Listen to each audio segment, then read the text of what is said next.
परावर्तन को यदि एक तरीके से हिंदी वर्ड में देखेंगे ना तो फैलना बोलते हैं, है ना। फैलना। तो जैसे अभी अपन जीवन क्रियाओं में परावर्तन और प्रत्यावर्तन की बात करते हैं ना, तो वहां पर जैसे चित्रण है, चित्रण फैलता है। तुलन है, तुलन के आधार पर विश्लेषण फैलता है। तुलन के आधार पर विश्लेषण फैलता है।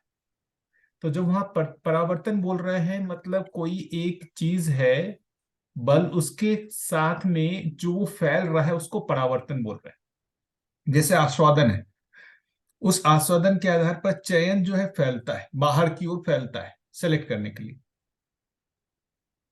है ना। जब प्रत्यावर्तन कह रहे हैं जीवन की स्थिति में, तो अब हम वो फैलने की जगह जो है वो जो बल की ओर जाने को परावर्तन प्रत्यावर्तन कह रहे हैं। जैसे परावर्तन में आस्वादन ये चयन हुआ, तो प्रत्यावर्तन में क्या हुआ, आस्वादन हुआ। ये बात पकड़ में आई क्या? नहीं, नहीं आई भैया, मुझे तो नहीं आई। ठीक है ना, करते हैं ना एक बार अभी आज। दोबारा बोले। हाँ, दो चीज है, एक परावर्तन और दूसरा प्रत्यावर्तन। जब बोल रहे हैं तो परावर्तन का मतलब बोल रहे हैं कि फैलना। जैसे मन की दो क्रियाएं हैं ना, चयन और आस्वादन। तो जो आस्वादन है, आस्वादन में वो क्या हो रहा है, आस्वादन के लिए चयन फैल रहा है। आस्वादन के लिए चयन फैल रहा है, मतलब आस्वादन के लिए वो जो चयन के लिए उसके पास बहुत सारी वस्तुएं आ रही है। अभी आप सिंपल जैसा ये कह लें कि आपको दूसरे तरीके से विश्लेषण को समझते हैं। आपको एक घर बनाना है, सुंदर सा एक घर बनाना है ना। उस सुंदर से घर का एक आपके अंदर कोई एक कल्पना है, चित्रण है। अब उसको बारीकी से जब करने जाते हैं तो वहां आप फैलाते हैं, हर एक बारीकी को फैलाते हैं। तो जब वो फैला रहे हैं तो वहां विश्लेषण क्रिया हो रही है कि नहीं हो रही है? एक एक चीज को, घर का फ्रंट कैसा होना चाहिए, जी कलर जी कैसा होना जी। चाहिए, क्या कैसा होना चाहिए। तो जब हम उसको फैला रहे हैं, विश्लेषण कर हम्म। रहे हैं, तो वो क्या है, परावर्तन है। ठीक। हम्म। प्रत्यावर्तन जो है, जब हम ये कर रहे हैं कि जब प्रत्यावर्तन की बात कर रहे हैं तो वहां पर वो क्या है, उसका आधार जो परावर्तित हो रहा है उसका आधार देखेंगे तो प्रत्यावर्तन ही है। चयन हाँ। आस्वादन करते हैं, जैसे अभी आप जब जाते हैं मार्केट ना, कुछ जैसे आपको खाने की इच्छा हुई, वो आस्वादन जो है वो बल काम किया कि मुझे कुछ खाने का मन है, अच्छा खाने का। अब वो जैसे ही आप मार्केट में जाते हैं तो वो बल जो है वो परावर्तित होता है, फैलता है। अरे मिठाई की दुकान है, वो पिज्जा भी है, समोसे का भी है, बहुत सारी चीजें हैं। वो फैलता है। फैलता क्या चीज है, जो एक छोटा सा जो आस्वादन अपेक्षा हुआ वो फैलता है चयन के लिए, नहीं फैलता। ठीक ठीक। आस, आस्वादन अपेक्षा फैलता है चयन करने के लिए। उतने ओके। सारे में से वो चयन करने के लिए, चयन क्यों कर रहा है, वो चयन करके वो आस्वादन अपेक्षा को पूरा करना चाहता है। तो आस्वादन अपेक्षा के लिए मतलब के आधार पे चयन फैलता है। हम्म। आस्वादन अपेक्षा फैला हुआ है क्या? नहीं। आस्वादन अपेक्षा तो कोई एक चीज है, उस अपेक्षा की पूर्ति के लिए चयन फैलता है। उसी इसको तरीके ऐसे से भी कह सकते हैं भैया कि आस्वादन चयन के रूप में प्रकाशित हुआ, मतलब देखने में चयन आता है। बिल्कुल बिल्कुल, प्रतिभा। प्रकाशित होने का मतलब ही वही फैलने जिसको कह रहे हैं। फैलना। अच्छा। इसी को ही बल और शक्ति के रूप में भी कह रहे हैं। शक्ति का मतलब ठीक। फैलना। जो ओके। बल को बोलते दबाव के रूप में और शक्ति को प्रवाह के रूप में। अच्छा। तो आस्वादन अपेक्षा के आधार पर वो जो चयन है वो फैलता है। अब इसी तरीके से यदि मान लेते हैं किसी की लाभ दृष्टि है, तो वो लाभ दृष्टि के लिए विश्लेषण फैलता है। कैसे लाभ हाँ। हमको ज्यादा से ज्यादा कमाना है, जो लाभ के लिए विश्लेषण फैल रहा है, मुझे इसमें करना है, इसमें करना है, यहां पैसा लगाए, वहां पैसा लगाए, वो पूरा विश्लेषण करता है। लेकिन वो विश्लेषण का आधार क्या होता है,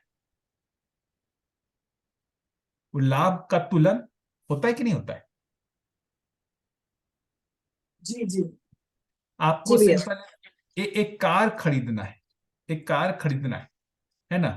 तो अब कार खरीदने के लिए, है ना, आपके जो चीजें हैं, कार खरीदना है तो उसमें कुछ कुछ चीजें हैं कि सुंदर होना चाहिए, है ना, पैसे कम होने चाहिए, ये आधार हुआ तुलन का। उस तुलन के आधार पर आप फैलाते हैं बहुत सारे, आपके पास जो है क्या कहते हैं, कार के मॉडल्स होते हैं, डिजाइन होते हैं, आप वहां पर बहुत सारे विश्लेषण करते ऑप्शंस हो गए मतलब वो, हैं। हाँ, तो अब वहां पर आप उसमें विश्लेषण फैलना करते हैं, हुआ। वहां विश्लेषण करते हैं इसका। अच्छा, ये देखने में ऐसा है, इसमें पैसा इतना है, इसमें माइलेज इतना है। अब उसमें आप फाइन डिटेल्स में जाते हैं, विश्लेषित करते हैं, फैलाते हैं। हम्म। तो यहां पर जो प्रत्यावर्तन परावर्तन कह रहे हैं, ये पकड़ में आ रहा है जीवन में प्रत्यावर्तन परावर्तन का क्या मतलब है। जी जी बिल्कुल। इसी को हम दो तरीके से भी समझ लेते हैं, प्रत्यावर्तन परावर्तन दो तरीके से जो बाबा जी कह रहे हैं। इसको पहले अपन ये समझ लेते हैं जो यहां पर लिखा हुआ है, देखिएगा यहां पर, चयन क्रिया अर्थात ग्रहण करने का क्रियाकलाप परावर्तन विधि से और आस्वादन क्रिया प्रत्यावर्तन विधि से स्वयं में संपन्न होता है। विश्लेषण क्रिया परावर्तन विधि से और तुलन क्रिया प्रत्यावर्तन विधि से संपन्न होती है। चित्रण क्रिया परावर्तन विधि से इच्छा पटल में चित्रित होती है। ठीक है, जी जी। यहां पर क्लियर, परावर्तन प्रत्यावर्तन समझ में आ रही है मेरी बात? जी भैया। एक दूसरे तरीके से भी परावर्तन और प्रत्यावर्तन की बात हुई है ना? जब मन का प्रत्यावर्तन होता है ना, वो भी बात हुई है, उसको भी हम्म। समझ लेते हैं। पहले जीवन के अर्थ में परावर्तन और प्रत्यावर्तन की बात कर लेते हैं, है ना? ये क्या, यहां पर देखिए, अनुभवगामी विधि से वृत्ति में उत्पन्न विचारों के अनुरूप मन में आशा का होना तथा उसकी पूर्ति हेतु शरीर का उपयोग एवं सदुपयोग करने की, चित्त में उत्पन्न इच्छा को कार्य रूप देने हेतु विचार करने की, बुद्धि में आत्मानुभव के लिए किए गए संकल्प अनुसार इच्छा की अपेक्षा का नियंत्रित बने रहना ही प्रत्यावर्तन क्रिया है। तो मन में जो बेसिकली आशा हो रही है ना, वो कहां से हो रही है? विचार के अनुरूप हो रही है। तो मन का प्रत्यावर्तन कहाँ हुआ? वृत्ति में हुआ। वृत्ति में जो विचार है वो चित्त में जो उत्पन्न हो रहे हैं इच्छा, उसके अनुरूप हो रहा है। तो वहां पर क्या हुआ? वहां वृत्ति का प्रत्यावर्तन हुआ, किसमें? चित्त में। चित्त में। सिमिलरली चित्त का प्रत्यावर्तन जो हुआ वो हुआ, बुद्धि में। हाँ स्टॉप वीडियो कर देता हूँ। हाँ, चित्त का प्रत्यावर्तन हुआ बुद्धि में, और बुद्धि का प्रत्यावर्तन आत्मा में, आत्मा का प्रत्यावर्तन व्यापक में, ब्रह्म में। अब ठीक। इसके विपरीत में जो आत्मा में व्यापक का प्रत्यावर्तन हुआ, उससे जो है वो परावर्तित होता है। परावर्तित होता है क्या? प्रामाणिकता के अर्थ में। वो प्रामाणिकता जो है फिर परावर्तित होती है किसमें? बुद्धि में, संकल्प के रूप में। संकल्प प्रमाणित होता है किस चीज के लिए? संकल्प जो है फिर वो आता है नीचे चित्त में। तो ठीक। प्रत्यावर्तन और परावर्तन जब यहां पर बात कर रहे हैं, तो मन, वृत्ति, चित्त, बुद्धि, आत्मा में जो एक तरीके से जो एक दूसरे की के अनुसार चलने वाली बात है, वहां पर भी प्रत्यावर्तन परावर्तन का यूज हुआ है। ये देखिए यहां पर लिखा हुआ है, जागृति में मन की आशा वृत्ति की अनुरूपता में, वृत्ति के द्वारा विचार चित्त की अनुरूपता में, चित्त की इच्छा बुद्धि के बोधन के रूप में, बुद्धि आत्मा की अस्तित्व अनुभूति पूर्वक सार्थक होती है, फलता प्रत्यावर्तन परावर्तन क्रियाएं सिद्ध होती है। ठीक है, तो जीवन के संदर्भ में प्रत्यावर्तन परावर्तन समझ में आया क्या? तब अपन आ जाएंगे यहां पर परावर्तन का क्या मतलब है। जी भैया।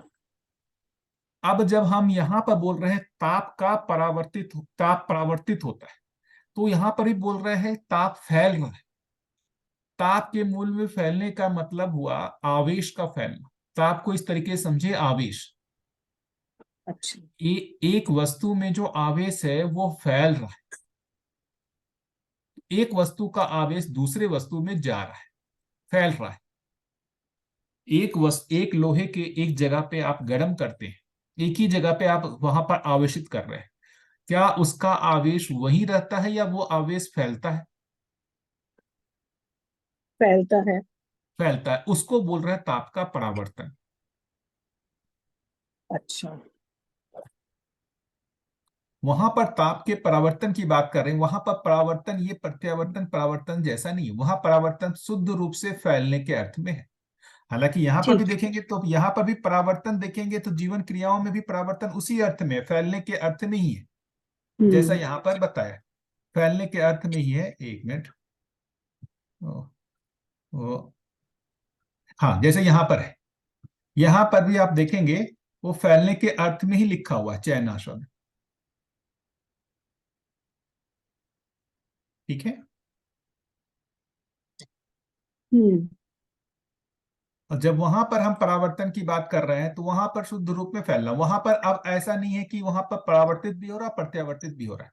ताप का जो परावर्तन हो रहा है और ताप प्रत्यावर्तित भी हो रहा है, ऐसा चीज वहां पर नहीं है। वहां पर ताप का परावर्तन होने का मतलब आवेश जो है वो फैलता है। जीवन में भी, मानव में भी उस आवेश को पहचाना जा सकता है। जो ये बोलते हैं ना कि जैसे क्रोध एक आवेश है, वो आवेश भी तो फैलता है। देखिए ना, क्रोध, किसी व्यक्ति का क्रोध कैसे शांत होता है? वो अपना क्रोध परावर्तित करता है दूसरे पर। हम्म। तो जितना इसमें आवेश था उसका कुछ भाग उसमें जाता है, पूरा ही नहीं जाता। जैसे अभी हम ताप के अर्थ में देखें तो कोई एक वस्तु में जो आवेश है वो पूरा का पूरा दूसरे में ट्रांसफर नहीं होता है। और वो एक ही वस्तु में ठीक। ट्रांसफर नहीं होता है ना, वो बहुत सारी चीजों में ट्रांसफर होता है। जैसे एक जगह लोहे को गर्म कर रहे हैं तो उसका हम्म। परावर्तन उसके सामने वाले पे हुआ, फिर वो अपने में से कुछ और अपने सामने वाले को परावर्तित करता है, फिर वो अपने सामने वाले को परावर्तित करता है। ऐसा परावर्तन एक जगह से दूसरी जगह तक जाता है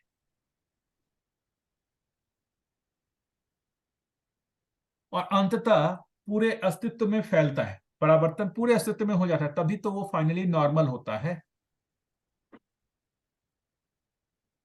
आप कोई भी लोहे हम्म। को यहाँ गर्म करते हैं, फाइनली वो क्या हो जाता है? उसका आवेश जो है फाइनली शांत होता है कि नहीं होता, कि हमेशा ही गर्म रहता है वो? यदि आप कंटिन्यूअसली उसको आवेशित नहीं करते रहे, कितना भी आवेश आप पैदा कर दे, उसको छोड़ दे, फाइनली वो ठंडा होता है कि नहीं होता है? उसका आवेश शांत होता बिल्कुल है कि नहीं? बिल्कुल। कैसे बिल्कुल। होता है शांत? उसके आवेश को, उसके जो सराउंडिंग्स वाले हैं वो सब उस आवेश को पचाते हैं। मतलब इसके ताप का परावर्तन होता है सराउंडिंग मीडियम्स में, तभी तो उसका हम्म। ताप जो है वो क्या होता है? कम होता है। ऐसा राइट। कम होते हुए, मतलब इतने जो आवेश, इतने जो मतलब वस्तु हैं उसके आवेश को पचाते हैं कि सब में थोड़ा थोड़ा थोड़ा थोड़ा हो करके ना वो पूरे से सामान्य हो जाता है। हम्म। यही चीज यहाँ मानव में भी देखने जाए तो मानव में भी, जैसे एक आदमी, परिवार में एक आदमी को क्रोध आया, वो क्या करता है? वो वो देखता है। पहले देखिए, बड़ा इंटरेस्टिंग चीज है यहाँ पर भी, वो भी ये ऑब्जर्व करता है कि हम ये कहाँ पर हम परावर्तित कर सकते हैं, कौन हमारे इस जो है आवेश को, बचा जिसको मैं लेगा। पचाएगा। ये तो हम सभी लोग हम्म। देखते ही है ना। बिल्कुल। वो उसको भी पता है कि हम जिसको देंगे यदि वो नहीं पचाया तो उल्टा वहां से और आवेश हमारे ऊपर आ भी सकता है। हम्म। ये हम सभी लोग को पता होता है कि हमारे आवेश को कौन पचाएगा। तो हम वहीं पर ही इस आवेश का क्या करते हैं? परावर्तन करते हैं, इस आवेश को वहां पर डालते हैं। हम्म। फिर क्या होता है कि उसमें कुछ आवेश आता है, लेकिन ये आवेश इससे कम होता है, क्योंकि आवेश अब दो जगह बढ़ गया। पहले एक जगह जो आवेश था वो दो जगह बढ़ गया। हम्म। जैसे पति को कुछ आवेश आया, उसने पत्नी पे कुछ ट्रांसफर किया। हम्म। अब क्या करेगी पत्नी जो है? वो अब अपना जो है आवेश अपने बच्चों पे ट्रांसफर करेगी। ऐसा करते हुए एक जगह जो आवेश था वो पांच छह लोगों में बट करके वो सामान्य होता है या नहीं होता है? बिल्कुल। जीवन में भी होता है। देखिए ना, जीवन में भी ये जो आवेश जो कह रहे हैं ना, ये षड, कितने तरीके के आवेश हो सकते हैं जीवन में, इसको भी पहचाना गया, षड आवेश का है। काम, क्रोध, लोभ, मोह, मद, मात्सर, इतने ही तरीके के आवेश होते हैं जीवन में। हम्म। इसी आवेश को तो क्या कह रहे हैं कि ये एटम बम तक के रूप में जो है पहचान लिया लोगों ने। उसमें यदि वैसी स्थिति पैदा कर दिया जाए तो उसका आवेश इतना ज्यादा हो जाता है कि उसके आवेश को पचाने के लिए अगल बगल जो है वो सभी को बहुत ज्यादा आवेशित कर देता है। कुल मिलाकर एटम बम तो इतना ही है कि उसमें इतना तीव्र हम्म। आवेश पैदा कर दो कि अगल बगल वाले भी उसके आवेश को ना पचा पाए, या पचाएं तो पचाने में जो है वो खुद भी आवेशित हो जाए।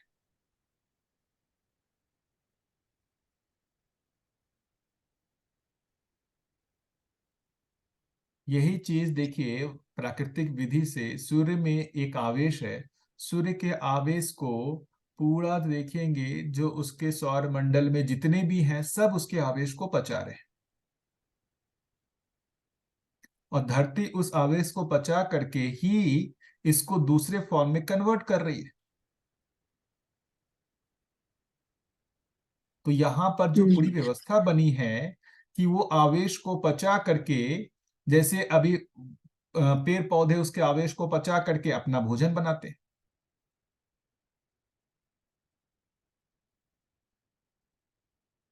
तो हर जगह जो आवेश है उसका क्या होता है, एक मतलब एक वस्तु का आवेश उसके सराउंडिंग के साथ हर एक वस्तु जो है उसके आवेश को पचाते हैं। इसी को ही अपन कहते हैं परावर्तन, ताप का परावर्तन।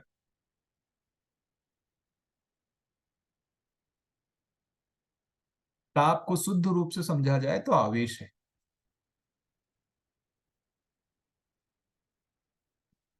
ठीक है, आप लोग बहुत बढ़िया बताइए, भैया, थैंक यू। आप लोगों को क्या लगता है, बाकी लोग बताइए।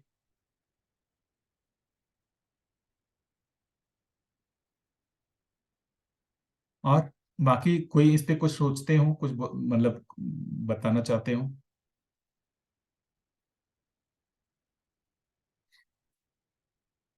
कर्म दर्शन में भी एक चैप्टर है ताप, उष्मा और धरती का संतुलन जो है। एक मिनट, इसमें एक ताप भी चैप्टर है।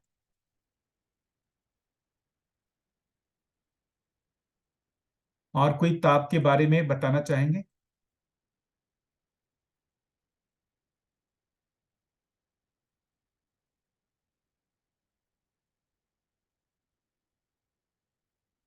बताइए, कोई ताप के बारे में कुछ रखना चाहेंगे।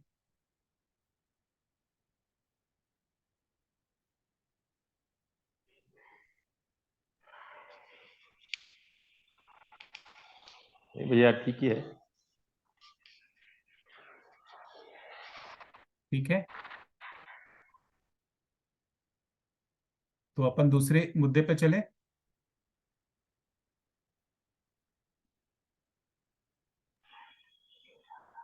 हाँ भैया। बताइए दूसरा मुद्दा। मेरे को जो आज एक बहुत मुद्दा जो मैं मानता हूं कि मुझे जो आज कुछ समझ में आया, जो मुझे महत्वपूर्ण लगता है कि अभी देखिए होंगे ग्रुप पे भी जो चल रहे थे, बातचीत चल रही थी कि बाबा जी प्रमाणित हुए नहीं हुए, ये सारे जो मुद्दे हैं, है ना। तो एक बड़ा महत्वपूर्ण भाग मुझे जो लगता है कि जैसे मान लीजिए कि एक व्यक्ति ज्ञानी हुआ, यदि वो दूसरे को ज्ञानी नहीं बना पा रहा है तो इसमें क्या क्या संभावना हो सकती है। क्या उस व्यक्ति में ज्ञान नहीं हुआ ये है, क्या ये मतलब यदि एक व्यक्ति दूसरे व्यक्ति को ज्ञानी नहीं बना पा रहा है, इसका क्या मतलब हुआ कि उस व्यक्ति को ज्ञान हुआ या नहीं हुआ। भैया, दूसरे व्यक्ति को ज्ञानी बनाने में सिर्फ उसका योगदान नहीं है जो ये काम कर रहा है, जो उसको ज्ञान हो गया। एग्जैक्टली दूसरा ज्ञानी नहीं हुआ, उसका मतलब ये है कि शायद वो उस चीज के लिए अभी तैयार नहीं था, उसकी एक्सेप्टेंस नहीं थी। एग्जैक्टली बहुत लेकिन बढ़िया, चैलेंज नहीं एग्जैक्टली कर सकते कि जो ज्ञानी है उसको ज्ञान हुआ कि नहीं। एग्जैक्ट यही चीज, जैसे एक शिक्षक जो है वो योग्य है या नहीं है, उसको जो भी अपनी जो मतलब जो भी उसके सब्जेक्ट है उसका नॉलेज है या नहीं, क्या इसका प्रमाण कोई एक जैसे छात्र जो है वो पास किया या नहीं किया इससे होगा?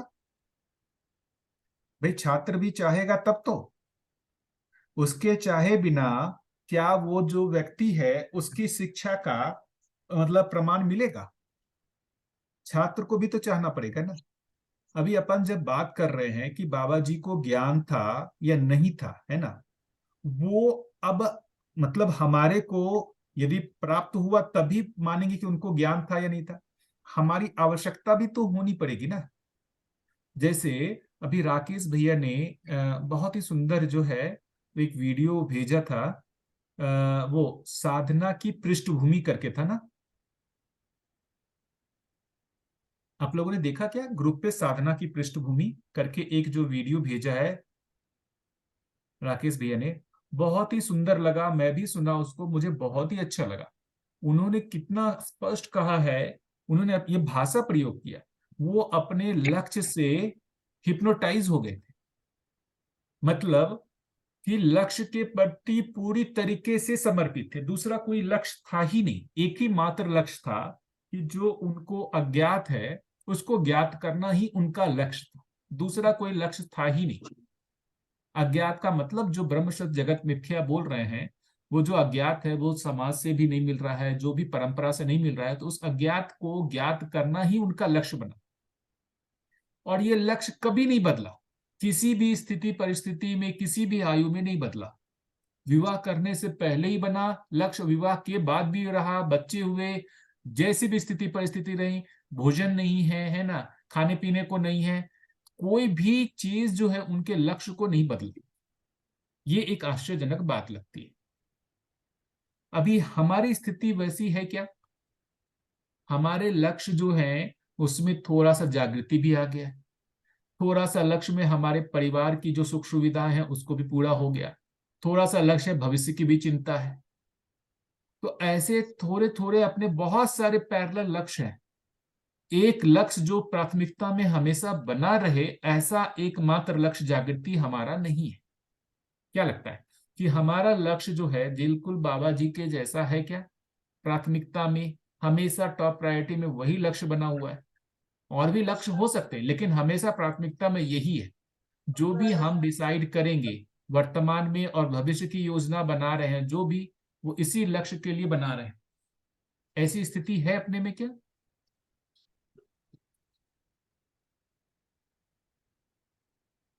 क्या लगता है ऐसी स्थिति हुए बिना क्या हमारे को वो लक्ष्य की प्राप्ति होगी? भैया लक्ष्य को समझने की अगर बात करेंगे तो गठन पूर्ण परमाणु में तर्क से अपने को जो भी चीजें होनी है वो तर्क से एक तरह तक हम लोग एक स्टेज तक पहुंच पाएंगे। उसके आगे की जो यात्रा है वो समझने की और अनुभव करने की जो यात्रा है उसमें तर्क और भाषा और इन सब से आगे जाके एक कुछ स्थिति बनती है।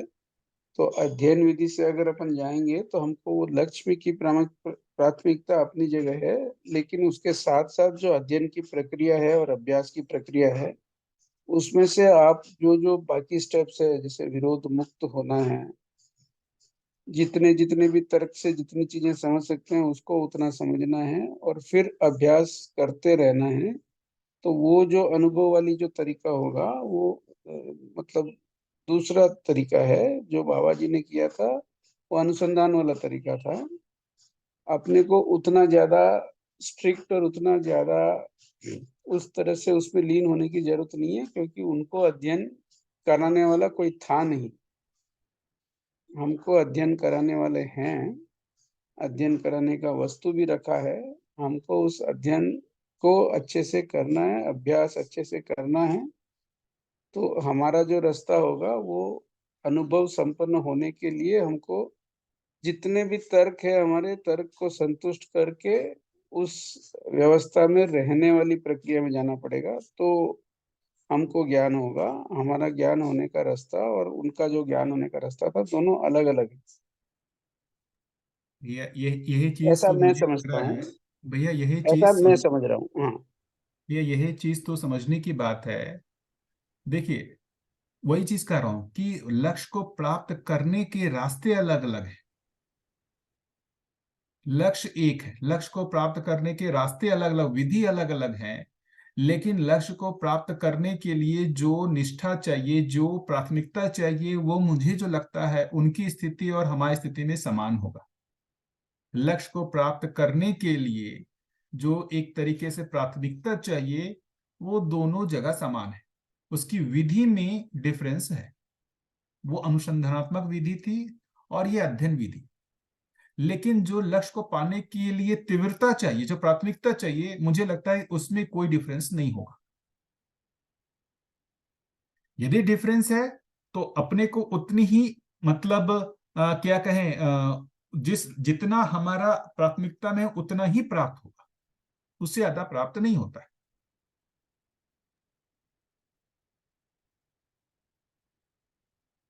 विधि अलग अलग है ठीक है। भैया, आप विधि पर मैं बात ही नहीं कर रहा हूं, मैं तो ये बात कर रहा हूं प्राथमिकता। क्या उनकी जो प्राथमिकता थी और हमारी जो प्राथमिकता है उसमें डिफरेंस होने से, हमारी प्राथमिकता कम होने से भी हो जाएगा क्या?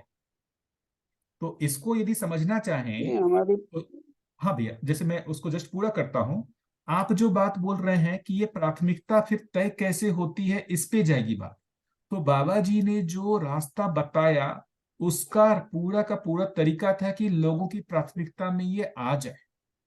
जैसे ये परंपरा बन जाए, परंपरा सही की बन जाए, तो मनुष्य के चित्रण में सही जाने लगे, जो भी बच्चा जन्म ले उसके चित्रण में सही मान्यताएं जाए, ताकि उसका लक्ष्य सही बने। लक्ष्य सही बनेगा तो वो उसके लिए प्रयास करेगा ही करेगा। तो बाबा जी ने इसको ऐसा किया कि बड़े मास में हर आदमी का लक्ष्य जो है जागृति बने, इसके लिए उन्होंने ये सारा चीज जो है अध्ययन विधि बनाया। इनफैक्ट देखेंगे, अपन पहले भी एक बार बात किए थे, ऐसे बहुत सारे और भी परंपराएं हैं जिन्होंने, जैसे मान लेते हैं कि कुछ जिनको लगता है कि ज्ञान प्राप्त हुआ और वो कुछ बताने गए, कुछ रहस्य में चला गया, कुछ ये गया, लेकिन उन सब का जो मुझे लगता है प्रयास यही था कि मनुष्य को अपनी लक्ष्य की पहचान हो जाए। जैसे मान लेते हैं कि जैसे स्वामी योगानंद की एक बुक है ना, वो लिविंग विथ, सॉरी, एक एन ऑटोबायोग्राफी ऑफ ए योगी। अब उस बुक से किसी को ज्ञान होगा नहीं होगा ये नहीं पता, लेकिन ये मुझे जो मेरा जो अनुमान बनता है कि उससे जो है वो एक लक्ष्य को तो पहचान पाएगा। जो अभी वर्तमान में लक्ष्य चल रहा है कि भौतिक सुख सुविधा ही लक्ष्य है, उसको पढ़ने से यदि किसी को अनुमान बनता है कि नहीं, ये लक्ष्य ना होकर के लक्ष्य जो है कोई जीवन से संबंधित कोई वस्तु है, इस ओर उसका ध्यान जा सकता है। और यदि उसका ध्यान उधर जाएगा तो उधर के लिए वो प्रयास करेगा ही करेगा। तो सभी लोगों ने जो प्रयास किया कि लक्ष्य की ओर कैसे ध्यान जाए, इतना ही ध्यान आकर्षण कराया। बाबा जी भी मुझे जो लग रहा है कि दोनों ही चीज करा रहे हैं। एक तो जो है ये फैलने से फायदा क्या होगा कि हर व्यक्ति, मतलब ये जो इसकी परंपरा बनेगी तो जो भी जो बच्चे आएंगे उनमें सही लक्ष्य की स्थापना हो पाएगी। लक्ष्य की स्थापना हुई तो वो उसके लिए ही प्रयास करेगा। बिना लक्ष्य स्थापित हुए हम आगे नहीं बढ़ पाएंगे। अभी भी देखिए ना, यदि हम लोग अपनी ही बात करें, हमने जो भी चीज है, मतलब सफलता पाई, विफलता जो भी है, कि भाई हम पैसे कमाना चाहे या पद पर जाना चाहें, उसमें कहीं ना कहीं उसको लक्ष्य माना तभी तो पाया। बिना लक्ष्य माने हम उसको पा सकते हैं क्या? मैं ही ऐसे बात करूं कि जैसे मैंने आईटी किया, मुझसे और भी ज्यादा इंटेलिजेंट बच्चे थे, वो उस लक्ष्य को ये इसलिए नहीं पा पाए क्योंकि वो उसका लक्ष्य ही नहीं था। मैंने इसलिए पा लिया क्योंकि मेरा लक्ष्य था। इसमें और कोई डिफरेंस नहीं है। अभी जितने भी बच्चे करते हैं, जो आईएएस की तैयारी कर रहे हैं या जो बिजनेस कर रहे हैं, वो सब जगह जो सफल हो रहे हैं, वो लक्ष्य जिसको बना के रखे हुए वो सफल हुए। ऐसे बहुत सारे आपको उदाहरण मिलेंगे जो बहुत जीरो से उठ करके बहुत बड़े धनपति बने हैं, है ना। वो किस कारण से? मुझे लगता है कि उनका लक्ष्य जो है हर समय निश्चित रहा। जिस चीज को बना उसके लिए हमेशा प्रयास करते रहे। तो एक लक्ष्य की जो होता है ना, मनुष्य एक जगह पर कहीं पर लाइन है, मानव जिस चीज को पाने के लिए तीव्र वेग से संवेगित होता है उसको पाए बिना वह तृप्त नहीं होता। ये कहीं पर मानव व्यवहार दर्शन में ही लिखा हुआ है। मानव जिस चीज को पाने के लिए तीव्र वेग से संवेगित होता है उसको पाए बिना तृप्त नहीं होता। इतना छोड़ दीजिए ना, ये लक्ष्य तो जागृति की जगह जो षडावेश लक्ष्य, जिसका लक्ष्य कामोन्माद है ना, भोगोन्माद है ना। अपन थोड़ा सा ना, आपका हो जाए फिर मैं बताता हूँ मेरा जो हाँ, तो सोचना है जो उस भी पर। जिस चीज को लक्ष्य मानता है उस लक्ष्य में मन वृत्ति चित्त का नियोजन होता ही है। अपन जो सिर्फ ये मान रहे हैं कि तर्क, तर्क तो आवश्यक है ही, ये मन वृत्ति चित्त का जो नियोजन होना है, जो जो अपनी क्रियाओं का जो अंतर नियोजन होना है वो लक्ष्य से ही होता है। यदि लक्ष्य नहीं है ना, तो हमारे को प्राप्ति भी नहीं होगी। ये सोचने का विषय है। कई लोग मेरे सामने, मैं आज के दिन इसको अप्रिशिएट इसलिए करता हूं, मैंने जितनी बार भी बाबा जी से पूछा कि बाबा जी अनुभव कैसे होगा, उन्होंने मुझे एक ही उत्तर दिया प्राथमिकता के आधार पर, दूसरा कोई उत्तर नहीं दिया। और आज के दिन मुझे वो बहुत सही लगता है। जितनी बार मैंने पूछा एक ही बार, प्राथमिकता के आधार पर ही होगा अनुभव।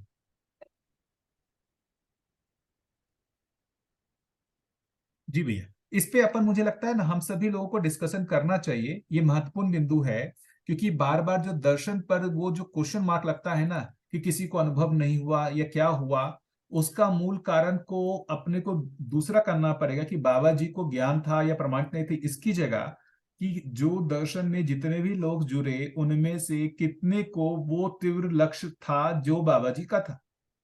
उतना प्राथमिकता में नहीं था, तो जितना था उतना तो मिला ही। बहुत सारे लोग हैं, कैसे नहीं है, देखिए श्री राम भैया है, साधन भैया है ना, सोम भैया है, या आप हम लोग ही हैं। हमने कुछ ना कुछ प्राथमिकता में माना, तो हम इसके लिए अपना जो है तन मन जो भी है अपना कल्पनाशीलता लगा ही रहे। और जितनी प्राथमिकता में माना है उतना उपलब्धि हुआ ही है, पूर्ण नहीं हुआ। तो हमारे को ये मानना पड़ेगा कि पूर्ण हमारा जो है वो अंतिम लक्ष्य हमारे अभी पूरी प्राथमिकता में नहीं आया है। जितना लक्ष्य माना उतना हमारा हुआ है पूरा। हो गया भैया। हाँ भैया बोलिए ना। देखिए, मेरे को ऐसा लगता है कि अज्ञात को ज्ञात वाला जो लक्ष्य था वो बाबा जी का था, वो अब अपने पास कोई अज्ञात को ज्ञात करने वाला लक्ष्य तो है नहीं, क्योंकि अज्ञात कुछ होता ही नहीं है। ये बहुत क्लियर क्लियर बाबा जी ने इतने सारे ऑडियोज, इतने सारे जो डिस्कशंस हुए उनमें उन्होंने क्लियर कर दिया कि कोई रहस्य नाम की कोई चीज नहीं है, कुछ चीज अज्ञात नहीं है। नियम से चीजें हैं। आपको नियम नहीं पता है तो नियम आप पता कर सकते हो। कोई भी चीज बिना नियम के होता नहीं। तब अपना लक्ष्य ये बनता है कि भाई हमको जितनी पात्रता होगी उतना हमको ग्रहण होगा। तो हमारी पात्रता को जितना जितना हम विकसित करते जाएंगे उतना उतना हमको ग्रहण होता जाएगा। दर्शन अपने पास अवेलेबल है, ऑडियोज अवेलेबल है, वीडियोज अवेलेबल है, और उसमें पूरी तर्क संगत बात को, क्योंकि एक अनुभव संपन्न आदमी जब उसको बताने जाता है तो वो तर्क से बताता है हमने को। हमको समझने के लिए वापस हम तर्क लगाएंगे, समझने की तृप्ति बिंदु होने के बाद में आगे जाके जो जानने मानने की तृप्ति बिंदु होगी वो एक्सपीरियंशियल होगी, ऑब्जर्वेशनल होगी। उसमें कोई अपने को ना भाषा चाहिए ना तर्क चाहिए। तो अपनी जितनी जितनी पात्रता बनेगी उतना उतना चीजों को अपन ग्रहण करते चलेंगे। तो मैं अगर मेरा अपना लक्ष्य बनाने की बात करूं तो मेरे लक्ष्य यही है कि मेरी पात्रता हमेशा बढ़ती जाए, मैं और ओपन होता जाऊं, हर चीज को आराम से अस्वीकृत स्वीकृत की उस डब्बे में नहीं डालूं उसको। Let me be just open. Darshan मेरे पास है, जब भी मेरे को कुछ कंफ्यूजन आता है दर्शन को रेफर करो। दर्शन में जो चीजें लिखी है उनको समझने की कोशिश करो और उन चीजों के साथ तदाकार होने की कोशिश करो, क्योंकि आपकी पात्रता जितनी जितनी बढ़ेगी उतना उतना आप ग्रहण कर पाओगे। तो एक स्थिति आएगी जब आपको ग्रहण करने के लिए और कुछ बचा नहीं है। तो अपने आप आपको ना किसी के साथ कुछ ऐसा आर्ग्यूमेंटेटिव मोड में जाएंगे, ना किसी को कुछ बताने का है, ना किसी से कुछ समझने का है, क्योंकि हर आदमी अपनी योग्यता अनुसार समझेगा ही। जितना वो समझेगा उतना जिएगा ही। तो अपने जीने में जहां जहां कमी दिख रही है उस जीने को ठीक करते चलो, जितना अपने को समझ में नहीं आया उसको समझते चलो, बाकी क्रिया अपने आप, और जितना अच्छे से जीते हैं उतना अच्छा लगता है, जितना अच्छा लगता है उतना और जीने की प्रेरणा बनती है। तो उस पॉजिटिव स्पाइरल में जब से मैंने तो ये दर्शन पढ़ा तब से मैं उसमें आने की कोशिश करता रहता हूँ। फिसलते हैं तो तुरंत संभलने की जगह मिलती है कि अरे देखो यहाँ फिर अपन फिसल गए, तो ठीक है वापस संभलने की जगह बन रही है अपने को। तो अपनी पात्रता को विकसित करने का अगर गोल बना लेते हैं अपन, और वो गोल एकदम प्राथमिकता में मेरे लिए तो है आज। अब मैं आगे कितना होगा अपन साथ साथ चल ही रहे हैं, जैसे जैसे मेरी स्थिति बनेगी मैं आपको बताते चलूंगा। मेरा तो गोल बहुत क्लियर है कि मेरी पात्रता इतनी हो जाए कि जो बाबा जी ने पूरा पूरा एक्सप्लेन अच्छे से किया है, वो पूरा जैसे उन्होंने बताया है वैसे अस्तित्व सहज जो जैसा है उसको वैसा समझ लें। हो गया भैया मेरा, दिस इज मैं मेरे हिसाब से मेरे को ऐसा रूट मेरे समझ में आ रहा है, तो इस रूट से मेरे को कॉन्फिडेंस है कि बहुत अच्छे से अपने को अनुभव हो ही जाएगा। बढ़िया बढ़िया। भैया मैं बोलूँ कुछ? हाँ हाँ जी भैया बोलिए, बिल्कुल। हाँ, मैं ये देख रही हूँ, अब मैं दर्शन से मेरा जो परिचय हुआ 2016 में हुआ, और 16 से लेकर करीब मुझे लगता है 19-20 तक मैं जस्ट क्योंकि टीचिंग में थी और सरकारी नौकरी में थे और ये करना था, कर रहे थे, मैं बहुत सारी बातें मुझे समझ नहीं आ रही थी। बट ये था कि हाँ, मुझे सब कुछ अच्छा जरूर लग रहा था। लेकिन जब मैं रिटायर हो गई तो मुझे लगा कि इसको समझना मुझे है इस टाइम, और उस टाइम पे कुछ ऐसी घटना हुई थी कि कुछ कि आत्मविश्वास की और आत्मसम्मान की जैसे एक कमी सी लगने लगी थी। तो मुझे ऐसा लगा कि वो इसको समझ के ये अपने ये जो एक विश्वास है उस पे काम किया जा सकता है, अपने पे विश्वास, बाबा जी ने भी कहा ना, स्वयं पे विश्वास। तो मैंने चीजों को धीरे धीरे समझना शुरू किया। मेरा लक्ष्य ये बना कि मुझे ये जो बाबा जी कह रहे हैं, जो भी कह रहे हैं, इसे मुझे समझना है। तब तक मुझे जागृति क्या है बिल्कुल पता नहीं चल रहा था। धीरे धीरे करके ऑनलाइन जो सेशंस शुरू हुए लास्ट ईयर, वहां से जाकर के मुझे समझ आया कि इसका अर्थ क्या है, जीव चेतना से ज्ञान चेतना में जीना। और जो बाबा जी ने 3 पॉइंट्स कहे हैं कि ये 3 चीजें समझनी है, और इन और उसी में फिर मतलब जीना भी है, प्रकाशन भी है। तो ये लगा कि ये 3 जो है बातें, जीवन ज्ञान, अस्तित्व दर्शन ज्ञान और मानवीयतापूर्ण आचरण ज्ञान, ये 3 चीजें मेरी प्राथमिकता में आ गई कि ये मुझे अच्छे से इसको समझना है, इसका साक्षात्कार होना चाहिए, और फिर वो जीने में आना चाहिए। और मुझे लगता है जीने में तो साथ साथ ही आने लगता है। समझना शुरू करते हैं तो मानवीयतापूर्ण आचरण, आपको ऐसा विश्वास हो जाता है कि ये तो करना ही है। तो मुझे लगता है कि जागृति इन कहें तो ये 3 पॉइंट्स में बाबा जी के उसमें हिसाब से सिमट के रह गया कि ये 3 पॉइंट्स हैं, बस इसको पकड़ लिया। तो अगर कहें तो, क्योंकि मैं रिटायर हो चुकी हूँ तो इसलिए कह सकती हूँ ये बात कि पूरा एक तरह से इसी को ही लक्ष्य बना लिया। और लेकिन परिवार में रहते हैं तो परिवार के लिए कर्तव्य दायित्व सब होते ही हैं। तो मैं ये समझती हूँ कि उनको भी निभाना जरूरी है। बाबा जी भी परिवार में थे, और कर्तव्य और दायित्वों की बात बाबा जी ने की ही है, संबंध की बात की ही है, तो वो भी निभाते हुए ही चलेंगे, परिवार में जीते हुए चलेंगे। तो हम अपने लक्ष्य तक पहुंच पाएंगे, और मुझे पूरी आशा है कि उस लक्ष्य तक पहुंचना हो जाएगा। उसमें मेनली यही बात आ रही है कि समझना पूरा हो जाए पहले। थैंक यू भैया।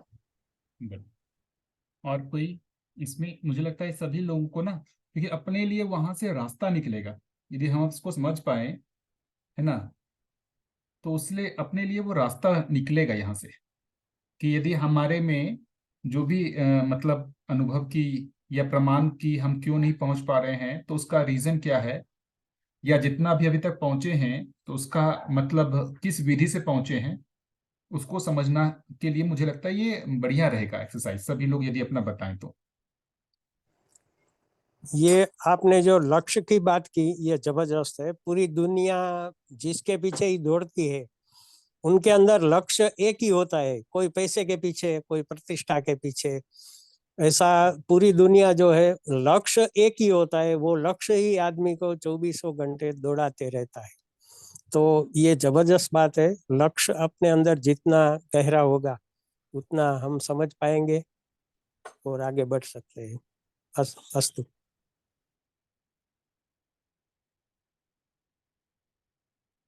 और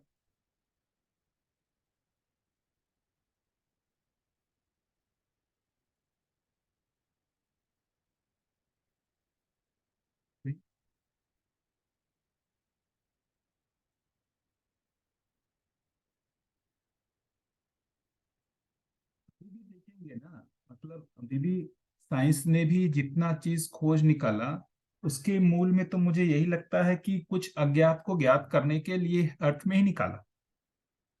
नहीं लगता है कोई अज्ञात चीज है उसको ज्ञात करने में ही इतना सारा एफर्ट लगा करके उसको काफी कुछ पा भी लिया। तो बाबा जी ने भी जो है साइंस जितना अज्ञात जिसको मानता था उसके लिए उसने प्रयास किया। बाबा जी जो भी परंपरा में था उसको जो ज्ञात था उसको तो उनको हुआ ही, जो अज्ञात था उसको प्राप्त करने के लिए उन्होंने किया। तो अब हमारे लिए एक तो चीज कह रहे हैं अज्ञात को ज्ञात, तो क्या ये एक दो चीज है, सूचना के रूप में आना और अनुभव के रूप में आना। तो क्या ये जो चीज अभी हमारे पास आ गई है कि मानव जीवन और शरीर के अस्तित्व के रूप में है ना, व्यापक साम्य ऊर्जा है ना, व्यापक में होने के कारण ही हर चीज ऊर्जित है, ये अभी सूचना रूच में आ गई है या हमारे को ज्ञात भी हो गया है। तो ये जो आई है सूचना वो अभी हमारे लिए इंफॉर्मेशन के रूप में, वो हमारे को ज्ञात नहीं हुआ। उस ज्ञात के लिए एक अनुमान बना, लेकिन जब तक वो उसको ज्ञात करने का लक्ष्य नहीं बनेगा तब तक वो हमारे को वो नहीं होगा, मतलब प्राप्त भी नहीं होगा। मतलब मैं जो एक चीज समझता हूं, या आप हम सभी लोग एक ही जगह पर जैसे मुझे लगता है कि संघर्ष कर रहे हैं कि एक जो चीज आ गई यहाँ पर, जीवन एक जो चीज है वो भी एक वस्तु आ गया। तो अब हमारे लिए एक लक्ष्य जो है जीवन लक्ष्य भी बन रहा है, जीवन को पहचानना, जीवन के अनुसार जीना, वो भी लक्ष्य हो गया। दूसरी एक तरफ से हम पुराने जो अभ्यास के रूप में जीते आए हैं, शरीर को ही लक्ष्य मान के, शरीर के आधार पर जो भौतिक सुख सुविधा है उसको ही लक्ष्य मान के जीते आए। अब उन दोनों के बीच में हमारे में द्वंद्व हो रहा है। कभी हम जो है वो जीवन को लक्ष्य बनाने की कोशिश करते हैं, जब अध्ययन करते हैं तो उधर लगता है उधर चला जाता है, फिर अपन दूसरे चीजों में चले जाते हैं तो वहां पर फिर जो भौतिक सुख सुविधा है वो लक्ष्य बन जाती है। तो लक्ष्य हमारा चेंज हो रहा है। एक लक्ष्य जीवन के रूप में जो है स्वीकार होकर के होना है, दूसरा जो है जो हमारा जो भौतिक संसार है उसको लक्ष्य मान करके हो रहा है। तो ये फ्लक्चुएशन के कारण हमारे को जितना उधर की ओर लक्ष्य बनता है उतना प्राप्ति भी होता है। क्या इसकी निरंतरता हो पा रही है क्या? जैसे मैं पर्सनली बात करूं तो मैं तो देखता हूं कि मुझ में ये दिक्कत हो रही है। कुछ समय हमारा जैसे परिवार में आए, बच्चे हुए, सब कुछ हुए, तो एक भौतिक संसार के रूप में वही लक्ष्य बन जाता है। वहां पर जैसे जीवन के प्रति विस्मृति हो जाती है। कितना दायित्व कर्तव्य का निर्वाह करना है और कितना उसी को ही लक्ष्य मान लेना है, उसमें डिफरेंस है ना। दायित्व कर्तव्य का निर्वाह करना और कितना उससे ही सुखी होने को लक्ष्य मान लेना, दोनों में एक डिफरेंस मुझे लगता है। तो मेरा तो यही अनुमान बनता है कि भाई जीवन, दो जो महत्वपूर्ण चीजें हैं, भौतिक संसार के प्रति तो अपना सबका आकलन हो ही चुका है कि वो है ही, उसको लक्ष्य के लिए हम लोगों ने प्रयास भी किया हुआ है। जीवन जो एक वस्तु है वो तीव्र लक्ष्य के रूप में आ जाए और उसके साथ साथ दूसरी जो एक व्यापक वस्तु है वो भी लक्ष्य के रूप में आ जाए। ये जीवन वस्तु लक्ष्य के रूप में कैसे आएगा, उसका तरीका फिर मुझे लगता है कि जो अपन ये जो तर्क जो कर रहे हैं ना, ये जो जैसे आनंद भैया बोल रहे थे कि वो तर्क से, कि जो हम तर्क से जो भी हम अपने कार्य व्यवहार कर रहे हैं उससे जो अपने को देखना कि हम सुखी होने की आशा जो रखे हुए हैं वो सुख पूरा हो नहीं रहा है, उससे फिर हमको यहाँ से बनना तर्क विधि से कि भाई ये जागृति ही जो है उससे ही हमारा सुख की निरंतरता है। इस जगह पे जाकर के वो तर्क स्थिर हो जाना कि यही है एकमात्र लक्ष्य। मुझे लगता है कि जागृति क्रम जो बोल रहे हैं वो यही चीज है। जागृति क्रम बोलते हैं ना, कि मतलब जैसे बोला विकास क्रम विकास, जागृति क्रम जागृति, जागृति क्रम का मतलब ही मुझे वही लग रहा है कि कौन किसको लक्ष्य माना हुआ है ना। प्लीज मुझे मेरा एक निवेदन हुआ कि आप सभी लोग कैसा सोचते हैं, मतलब इसके अलावा अन्यथा कोई दूसरा चीज सोचते हैं। जैसे मैं अपना एनालिसिस किया हुआ, आप कोई दूसरा एनालिसिस किया, जैसे जैसे आनंद भैया ने कहा, सभी लोग मुझे लगता है एक बार रखेंगे तो अच्छा रहेगा। जी भैया। तो मेरे लिए ये यात्रा ऐसी रही कि शुरू में तो खैर जिज्ञासा से शुरू हुआ था, एंड दोनों एस्पेक्ट्स के बीच में मतलब ड्विंडल होती थी, कभी भौतिक वाले की तरफ या कभी इधर।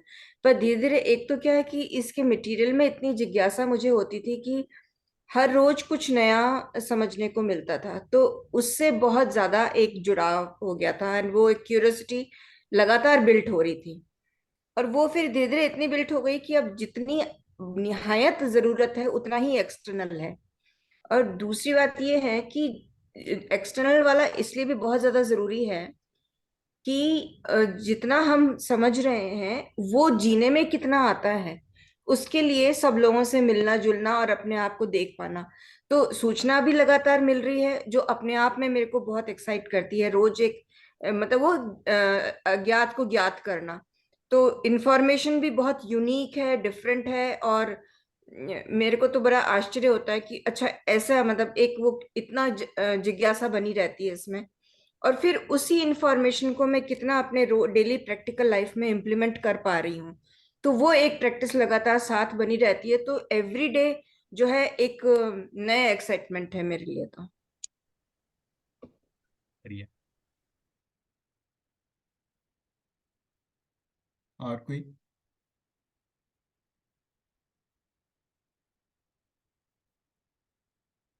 ये मैं इसलिए बोल रहा हूँ कि अपन व्यक्त होंगे ना तो हमारा अपनी ओर ध्यान जाता है, इसलिए मैं कह रहा हूँ कि सभी लोगों का अपनी ओर ध्यान जाए, उसके लिए मुझे लगता है व्यक्त होना आवश्यक है।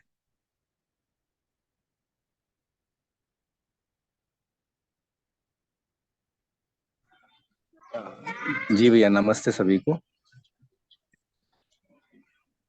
मेरी आवाज आ रही भैया?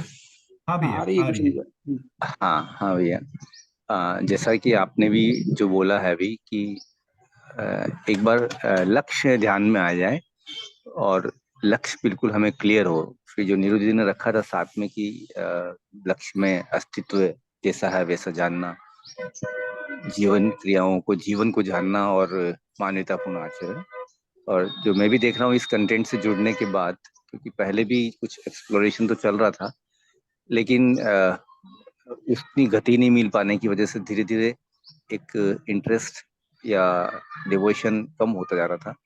पर जैसे ही मैंने ये कंटेंट एक्सप्लोरेशन शुरू किया लास्ट 6-7 मंथ से, तो जिस तरह से इस कंटेंट को रखा है, इस कंटेंट की महिमा ये है कि मतलब एक बहुत साधारण सा व्यक्ति भी जो पूरा सांसारिक जीवन जी रहा है, इस कंटेंट को एक्सप्लोर करते करते कहीं उसके जीवन में एक लक्ष्य स्पष्ट होने लगता है। और वो जो जी रहा है उसके प्रति थोड़ा सा सोचने में आता ही है कि कहीं न कहीं ये मैं जो कर रहा हूँ वो ठीक नहीं है और ये एक मानव का लक्ष्य तो नहीं हो सकता है। तो फिर मानव लक्ष्य की तरफ ध्यान ध्यान जाता है। और मैं भी जैसे देख रहा हूँ कि अब पूरा समय, मैक्सिमम समय, जहाँ अभी भी ऑनलाइन भी जिस तरह से सत्र से जुड़ना होता है, तो बस प्रयास वही रहता है कि कैसे न कैसे कंटेंट को और एक्सप्लोर करने का मौका है, अपॉर्चुनिटी है। और जो लोग काफी एक्सप्लोर कर चुके हैं उनसे सुनते हैं तो हमारा एक्सप्लोरेशन की स्पीड भी बढ़ जाती है। तो वो मैं अपने जीवन में भी देख रहा हूँ। और जब दीदी ने बोला मानवतापूर्ण आचरण की बात करते हुए, दीदी ने ये भी कहा था कि फिर परिवार के जो कर्तव्य दायित्व है, तो मैं देख रहा हूँ कि कर्तव्य दायित्व भी और अच्छे से पूरे हो रहे हैं। जब मान्यतापूर्ण आचरण की क्लियरिटी आती है तो उस तरफ भी और ध्यान जाता है और कर्तव्य दायित्व की स्पष्टता बनती है कि हमें इसको किस, और वो स्पष्टता बनने के बाद हम उसको भी इस तरह से निभा पाते हैं कि वो उन्हें भी सहयोग करता है और हमें भी सहयोग करता है। और उन्हें पूरा सहयोग मिले नहीं हो या नहीं हो, वैसे सहयोग तो मिलता ही है उनको भी, जब वो हमारा जो निभाना उस तरह से होता है तो। लेकिन हमारा एक्सप्लोरेशन, हमारी गति और बढ़ती है। तो बाबा जी ने जो कंटेंट रखा है वो पूरी व्यवस्था को ध्यान में रखते हुए रखा हुआ।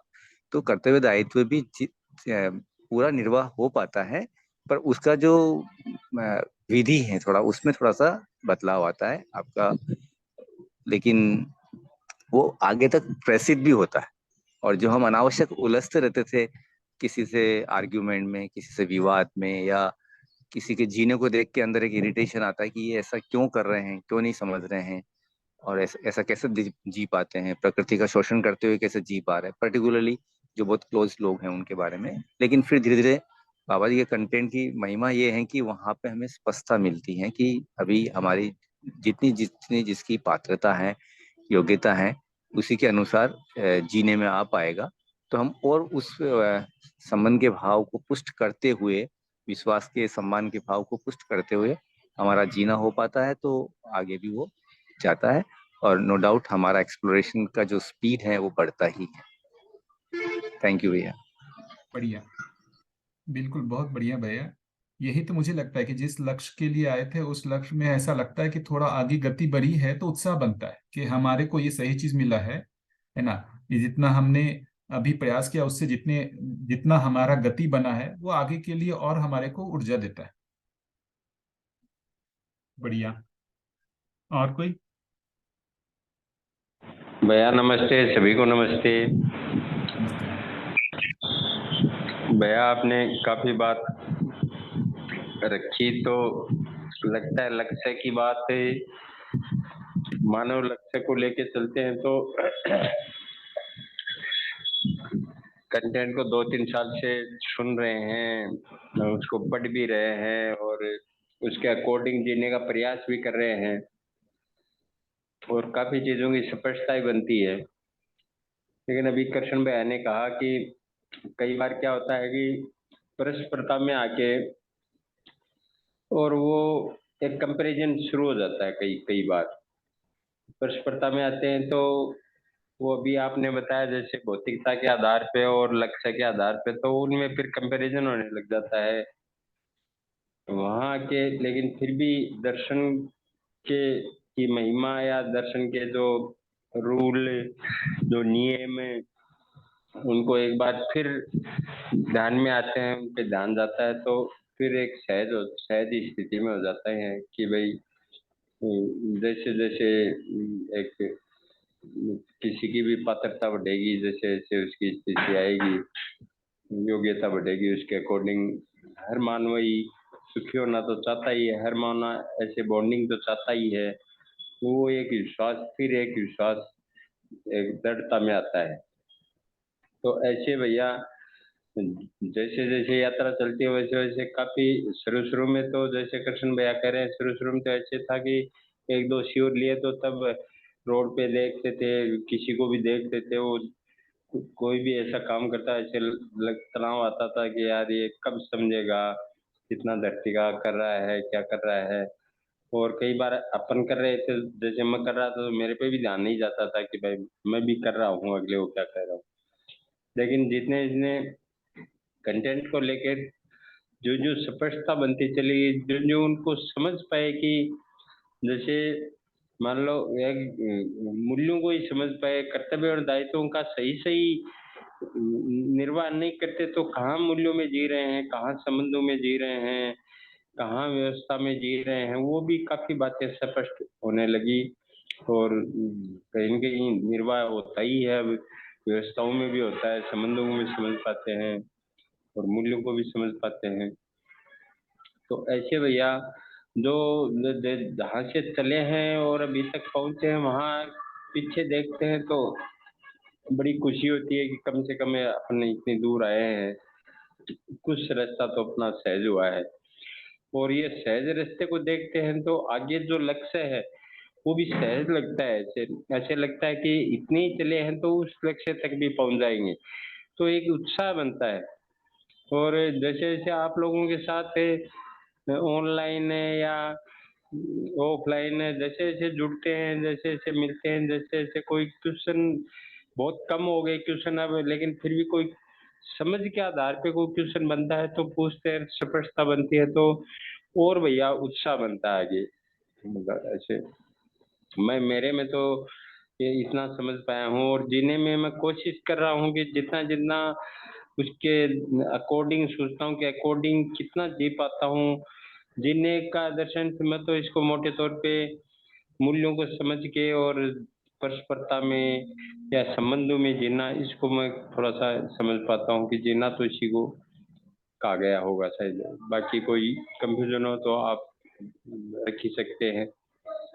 ऐसा भैया मैं तो मेरे आधार पे कह रहा हूँ, जो मेरी स्थिति चल रही है वैसी, जैसी स्थिति बन रही है और वो उसके अकॉर्डिंग जो गति हो रही है उस हिसाब से।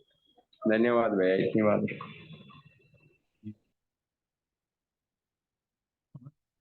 सही।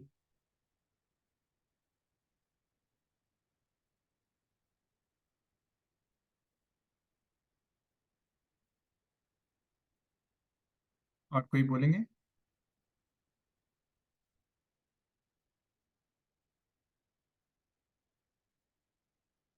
जी भैया, सभी को नमस्ते। मैं लक्ष्य की बात तो 100% मुझे भी लग रहा है कि मैं लक्ष्य में और बहुत सारी चीजें शामिल होने के कारण इस पर उतना ध्यान नहीं जा रहा है, बना नहीं रहता है। और लास्ट 2 ईयर से ही हालांकि मैं जुड़ी हूँ और ऑनलाइन ही हो पा रहा है, जो भी कर रही हूँ। अब कई बार अपने आप से क्वेश्चन पूछ ही लेती हूँ कि मैं इसको ऑफलाइन पे क्यों नहीं जा पा रही हूँ।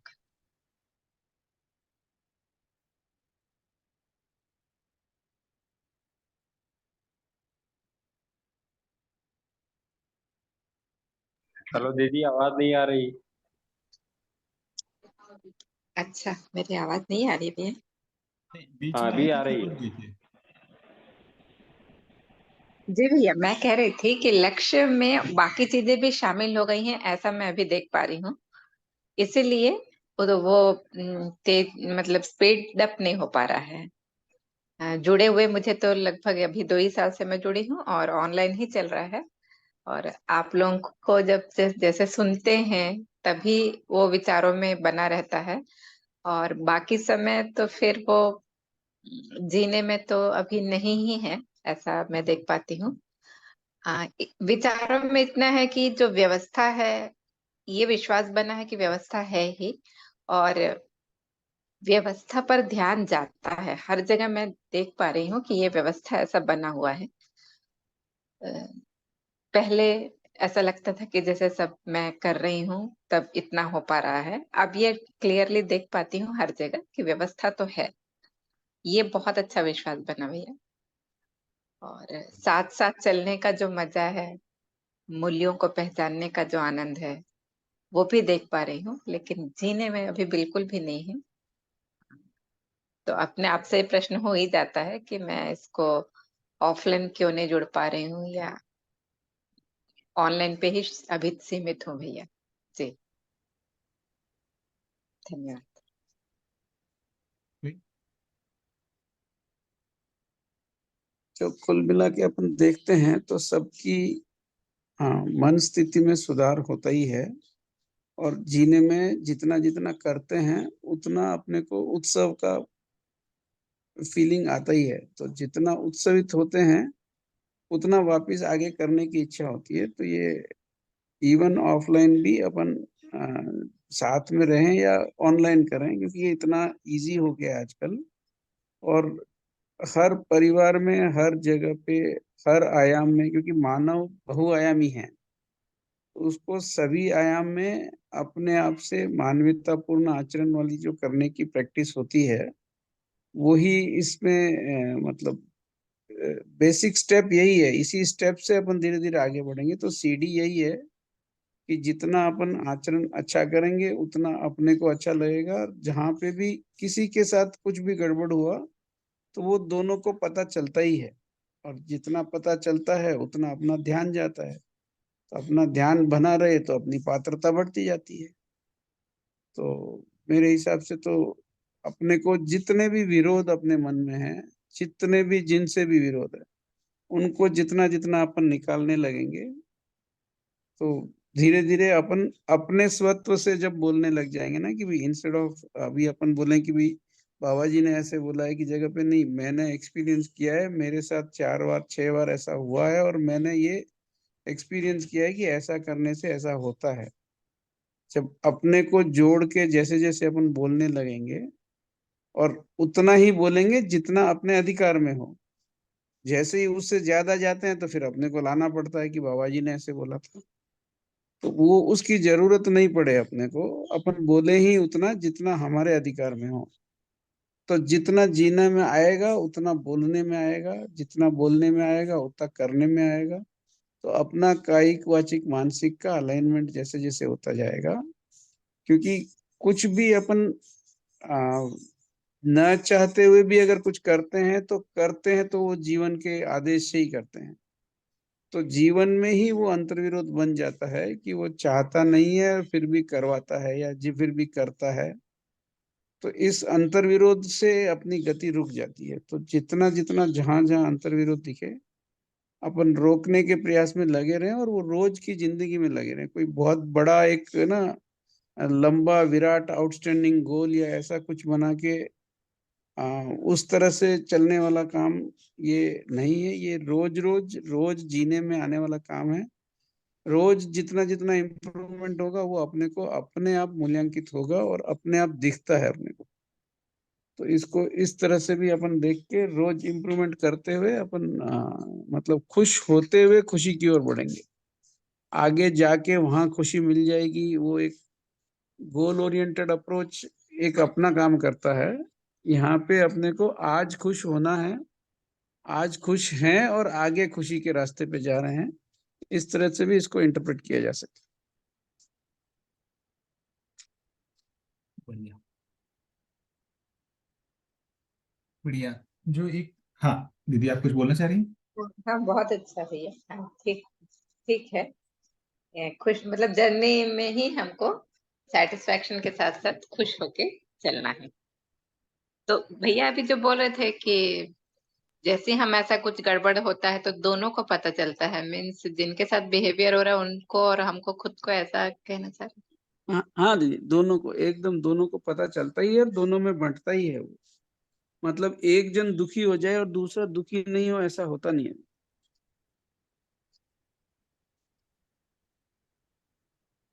पर मेरे मेरे साथ तो मैं मेरे एक्सपीरियंस से बता सकता हूँ कि किसी ने कुछ बोल दिया मैं दुखी हो गया, मैंने किसी को बोल दिया वो दुखी हो गया, तो उससे ज्यादा मैं दुखी होता ही हूँ। करे यार क्यों बोल दिया ये अपन ने ऐसा। इसको और अच्छे तरीके से, बहुत शिष्टता से, बहुत सही भाव से, सही टोन से, सही तरीके से समझाने के या फिर एक अपनी तरफ से एज ए प्रपोजल बताने की भूल कर देते हैं अपन।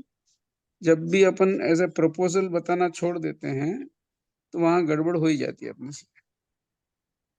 हर बात को हम जब भी बोलें हम ऐसा ऐसा प्रपोजल बताएं कि ऐसा आप इस दृष्टि से देख के देख लो, आपको समझ में आए तो अच्छा है, आपका ये दृष्टि बनती है तो अच्छा है, नहीं तो जो दृष्टि आपकी है वो भी सही हो ही सकती है। मैं मैसेज कन्वे कर पाया दीदी? हाँ हाँ ठीक है भैया। As a proposal only we have to put it. ठीक ठीक।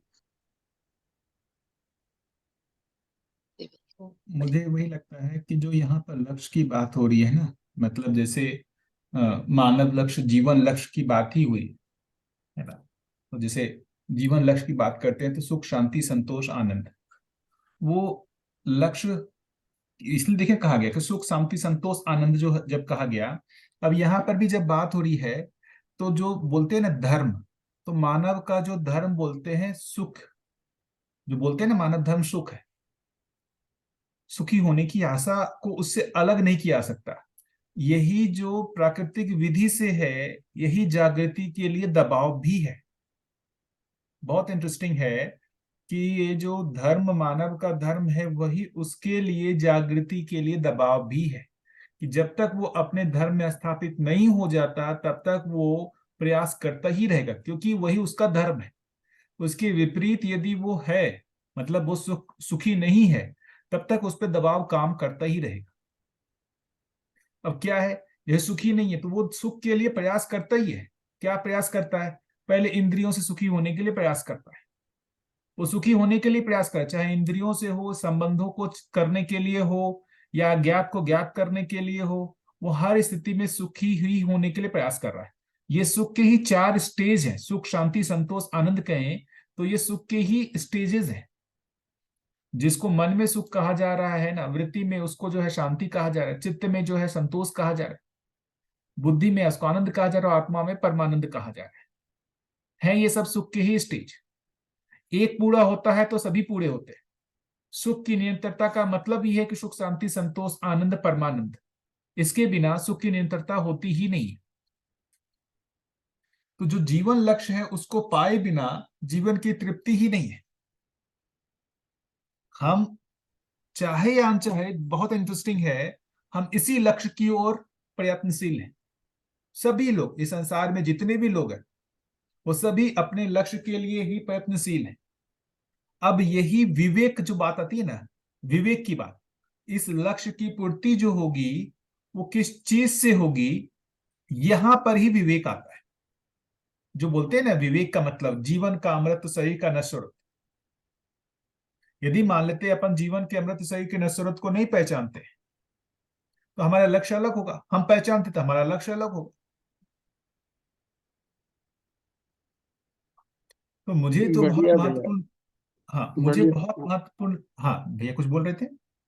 नहीं, मैंने मतलब बढ़िया से आपने बता दिया कि वो लक्ष्य तो बना हुआ ही है, उस लक्ष्य से कोई भटक सकता नहीं है। वो लक्ष्य बिल्कुल तो आपके साथ जुड़ा हुआ ही है, और वो लक्ष्य की प्राप्ति में ही जो भी आप करते हो उसको जितनी समझ है उतने हिसाब से उसको प्राप्त करने में लगते हो। जहाँ आप समझ पूरी हो जाती है तो पूरा निष्ठा से सही सही चीज को प्राप्त करने में लग जाएंगे। बिल्कुल।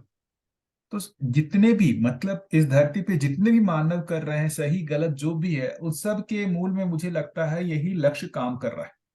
यदि ये लक्ष्य नहीं होता ना तो मनुष्य जो है वो ऐसा जी भी नहीं रहा होता। आप मनुष्य को छोड़ करके यदि हम पशुओं को देखें, वहां पर देखिए, इसलिए बाबा जी ने ये कहा जीने की आशा, सुखी होने की आशा नहीं कहा।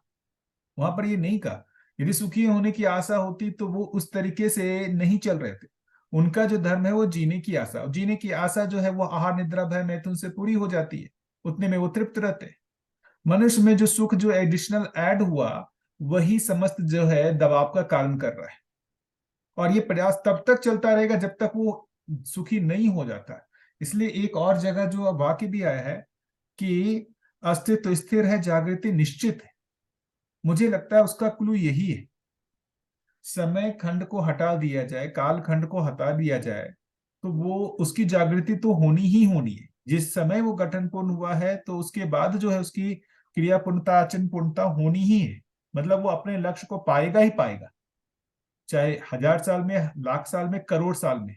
समय को हटा दे तो वो पाएगा ही, लेकिन जब तक वो नहीं जगह पाएगा तब तक वो प्रयास जगह करता ही रहेगा। जगह को भी हटा देते हैं भैया, इस धरती में नहीं पाएगा तो कोई हाँ और कहीं धरती में पर नहीं पाएगा, होएगा ही होएगा, मतलब उसमें कोई होगा, डाउट होना नहीं ही, क्योंकि जब तक नहीं होगा तब तक जो है वो प्रयत्न करता है। रहेगा, लगा रहे। है ना। जो साधनों के लिए, इसी के आधार पर तो ये स्वार्थ, परार्थ और परमार्थ की बात आ रही है ना। जो जो जो बहुत शरीर को सत्य मानेगा वो अपने भौतिक सुख सुविधा में लगा रहेगा, लेकिन वो अनंत शरीर यात्रा तक ऐसा ही नहीं लगा रह सकता। उसमें यही जो महत्वपूर्ण बात है कि वो करने के बाद जो है स्वमूल्यांकन भी करेगा। इतना करने के बाद भी प्राप्त नहीं हो रहा है सुख का, है ना, तो फिर वो उसके मतलब आएगा ही विश्लेषण में कि भाई अब सुख की प्राप्ति नहीं हो रही है तो सुख की प्राप्ति होगी कैसे। आप हम सभी लोग भी तो उसी ही कैटेगरी में हैं। सुख की प्राप्ति जो है कहीं ना कहीं जो भौतिक चीजें हैं उसको पा करके ये एनालिसिस हुआ हमारे में कि इसमें सुख की प्राप्ति नहीं हो सकती।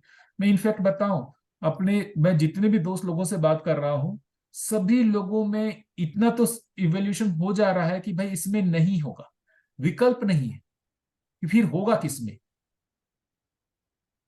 विकल्प नहीं है। विकल्प मिलने पर वो उधर की ओर जाते ही हैं।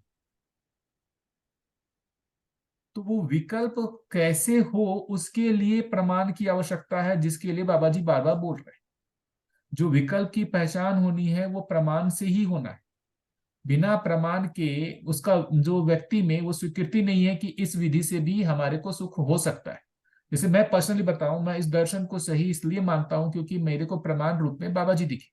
ये तर्क रूप में बढ़िया है, दर्शन तर्क रूप में बढ़िया है, ये भी मैं स्वीकार करता हूँ, इससे भी अपने को कुछ लाभ हुआ। साथ ही साथ एक व्यक्ति जिस लक्ष्य को मैं पाना चाहता हूं उस लक्ष्य को पाया हुआ दिखता भी है, तो अपने आप में उत्साह बनता है कि मैं भी उस लक्ष्य को पा सकता हूं। 100% पाएंगे भैया, आप कहाँ नहीं जा रहा, यही है, आप पाएंगे ही पाएंगे। मुझे यही बहुत महत्वपूर्ण लगता है कि अब अपन मतलब यदि एक चर्चा इस पे कर पाए कि ये लक्ष्य बनेगा कैसे, मतलब ये लक्ष्य में प्राथमिकता में आए कैसे। जैसे ये लक्ष्य प्राथमिकता में जो होना है कि भाई जागृति ही हमारा लक्ष्य है। जागृति लक्ष्य का मतलब फाइनली कहेंगे व्यापक का अनुभव, आत्मा में व्यापक का अनुभव होना।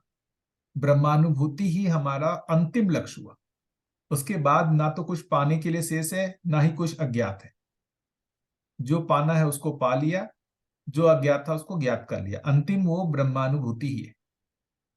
तो क्या मतलब वही कर रहे, ये अंतिम लक्ष्य को हम अपने में पहचान पाए और उसके लिए हम बार मतलब एक कहे ना तीव्र रूप से संवेगित हो पाए या नहीं हो पाए, वो एक अंतिम लक्ष्य की हमारे में पहचान हुई या नहीं हुई। उसमें यदि पहचान हुई है तो अपने को यह भी पहचानना पड़ेगा कि उस लक्ष्य को पाने से पहले एक दूसरे जो है, जो इसको ये कहें कि उससे दूसरा जो है उससे छोटा एक लक्ष्य है। उससे छोटा लक्ष्य क्या है कि भाई बुद्धि में अवधारणा होना, ये हमारा लक्ष्य है। बुद्धि में अवधारणा होने का मतलब है कि वो मानवीयता में जीना, मतलब हमारा जो आचरण होगा वो मानवीयता से होगा। धीरता वीरता उदारता हमारे में होना चाहिए।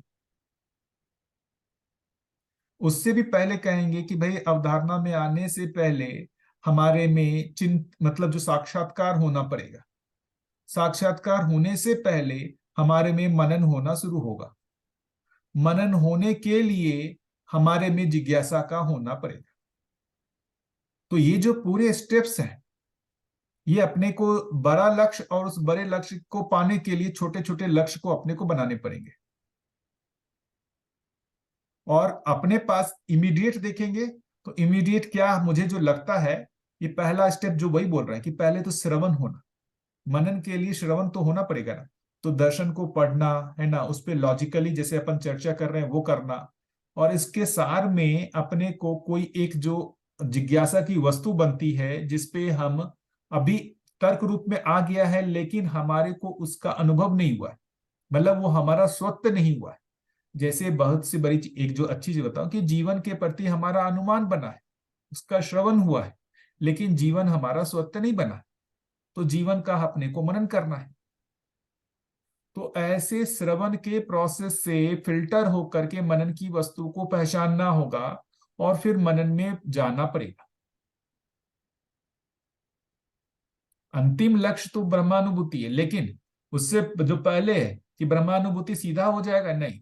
पहले हमको श्रवण करना होगा, फिर मनन करना होगा, उसके बाद हमारा साक्षात्कार होगा, उसके बाद अगला हम काम करेंगे। हम क्या सीधा प्रयास कर सकते हैं कि हमारा जो अंतिम लक्ष्य है उसको ही पा लिया जाए।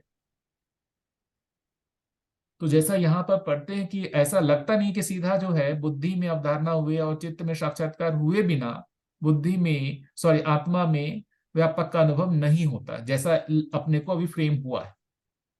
तो नहीं हुआ है तो उसको अंतिम लक्ष्य के रूप में स्वीकार करके, है ना, कि ये अंतिम लक्ष्य है, उससे पहले के लक्ष्य को पूरा करना होगा।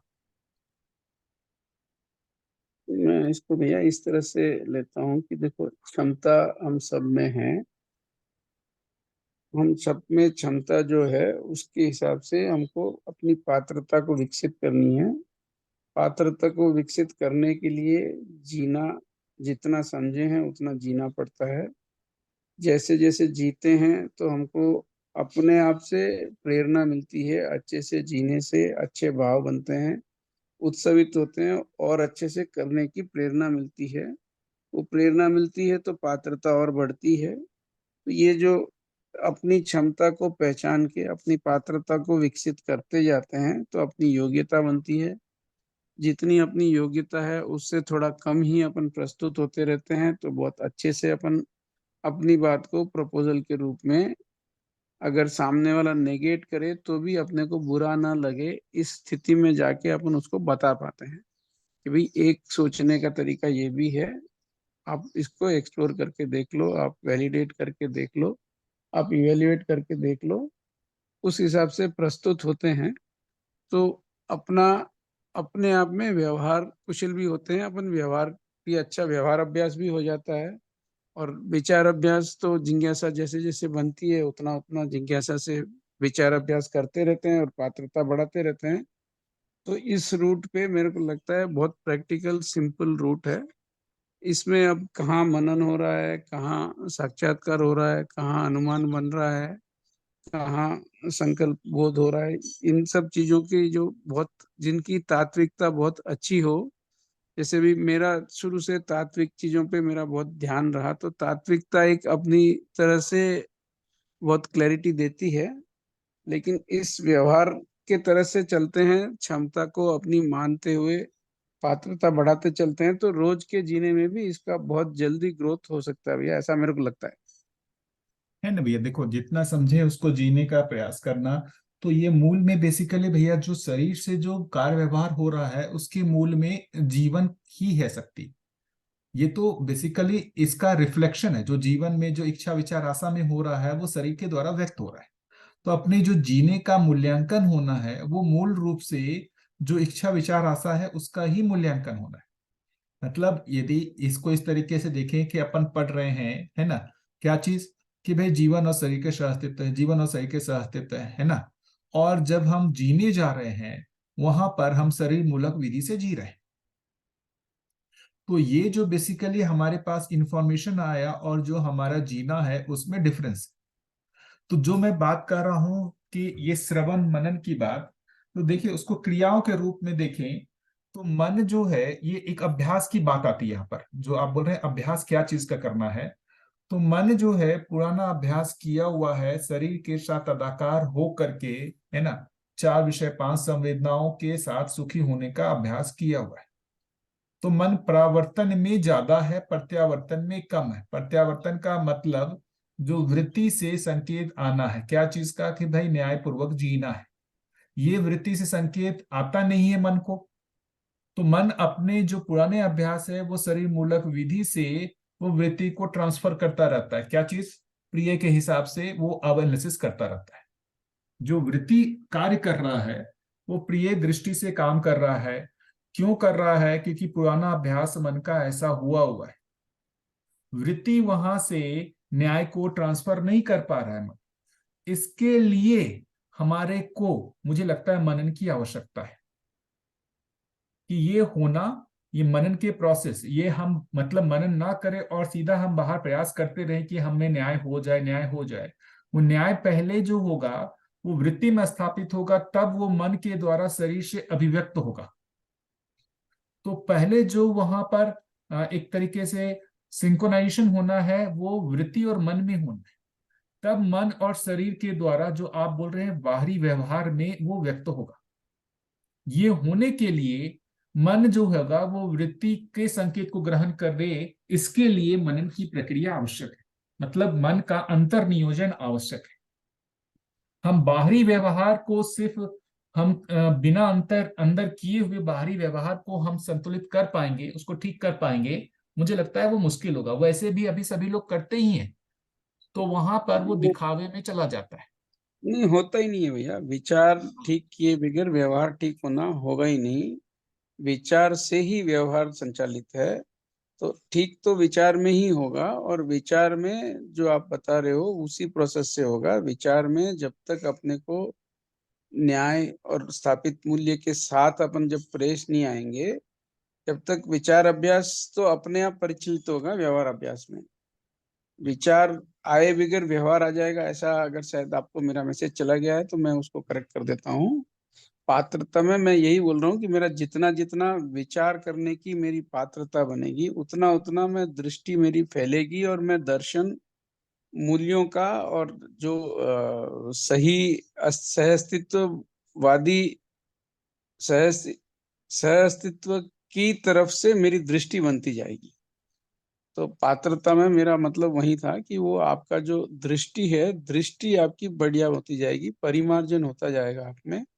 आपकी दृष्टि सह अस्तित्व के अनुरूप होती जाएगी। सह अस्तित्व विरोधी दृष्टि का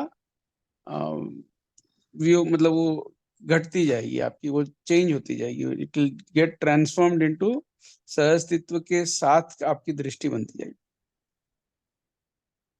एक तरह से चश्मा लग जाएगा जहाँ पे सहअस्तित्व हमेशा दिखेगा आपको, हर चीज में आपको सहअस्तित्व दिखेगा। होलिस्टिकली आप देखोगे, आप इसको टुकड़े टुकड़ों में अलग अलग चीजों को देखना कम हो जाएगा, आपको हर चीज में साथ साथ दिखेगा। उसी को मैं बोल रहा हूँ कि वो पात्रता जितनी जितनी बढ़ेगी उतनी उतनी अपनी दृष्टि बढ़ती जाएगी। शायद मैं पूरा मैसेज मेरा अच्छे से बता नहीं पाया, तो उस हिसाब से। हाँ भैया, बिल्कुल जो आप बोल रहे हैं वही मैं भी वही चीज बोल रहा हूँ। जो एक महत्वपूर्ण चीज है कि जो मुझे लगता है कि पहले तो जो ब्रह्म जो लक्ष्य होना, ब्रह्मानुभूति लक्ष्य होना, उससे पहले अपने में ये चीज का दिखना कि मेरे में जो मन वृत्ति चित्त में जो क्रियाओं में जो चल रहा है, वो मन किसके अनुसार काम कर रहा है, शरीर के आधार पे काम कर रहा है या वृत्ति के अनुसार काम कर रहा है। इस चीज का हर समय अपने अंदर अवलोकन होना आवश्यक है। हम यहाँ पर ही क्या होते हैं, विस्मित हो जाते हैं। विस्मित होने का मतलब अब हम उसका ये जो है एनालिसिस नहीं कर पा रहे। तो एक तरीके से प्रथम जो होता है दृष्टा होने का जो अभ्यास करने, दृष्टा करने का मतलब जो हुआ कि वृत्ति मन का दृष्टा बनने लगे। वृत्ति हर क्षण मन का मूल्यांकन करते रहे कि मन जो है वो शरीर मूलक विधि से सुखी होने का प्रयास कर रहा है या फिर न्याय से सुखी होने का प्रयास कर रहा है। यदि ये जैसे ही वृत्ति मन का दृष्टा नहीं बनेगा तो वो बेहोशी की अवस्था हो जाएगी। फिर मन अपना पुराना जो अभ्यास किया हुआ है इतनी सारी यात्राओं का, वो वापस शरीर मूलक विधि से चला जाएगा।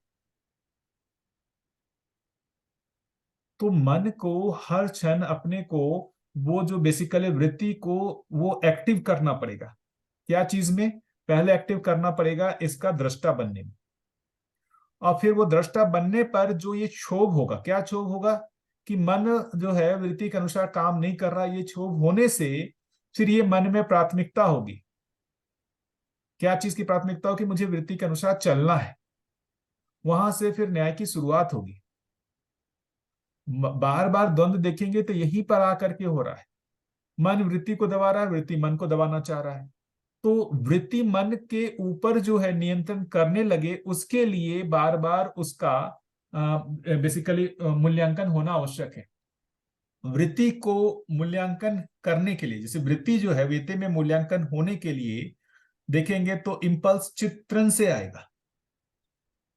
चित्रण में जितना सही का हमारा चित्त बैठा हुआ होगा उतना वृत्ति को वो ऑब्जेक्ट के रूप में मिलेगा।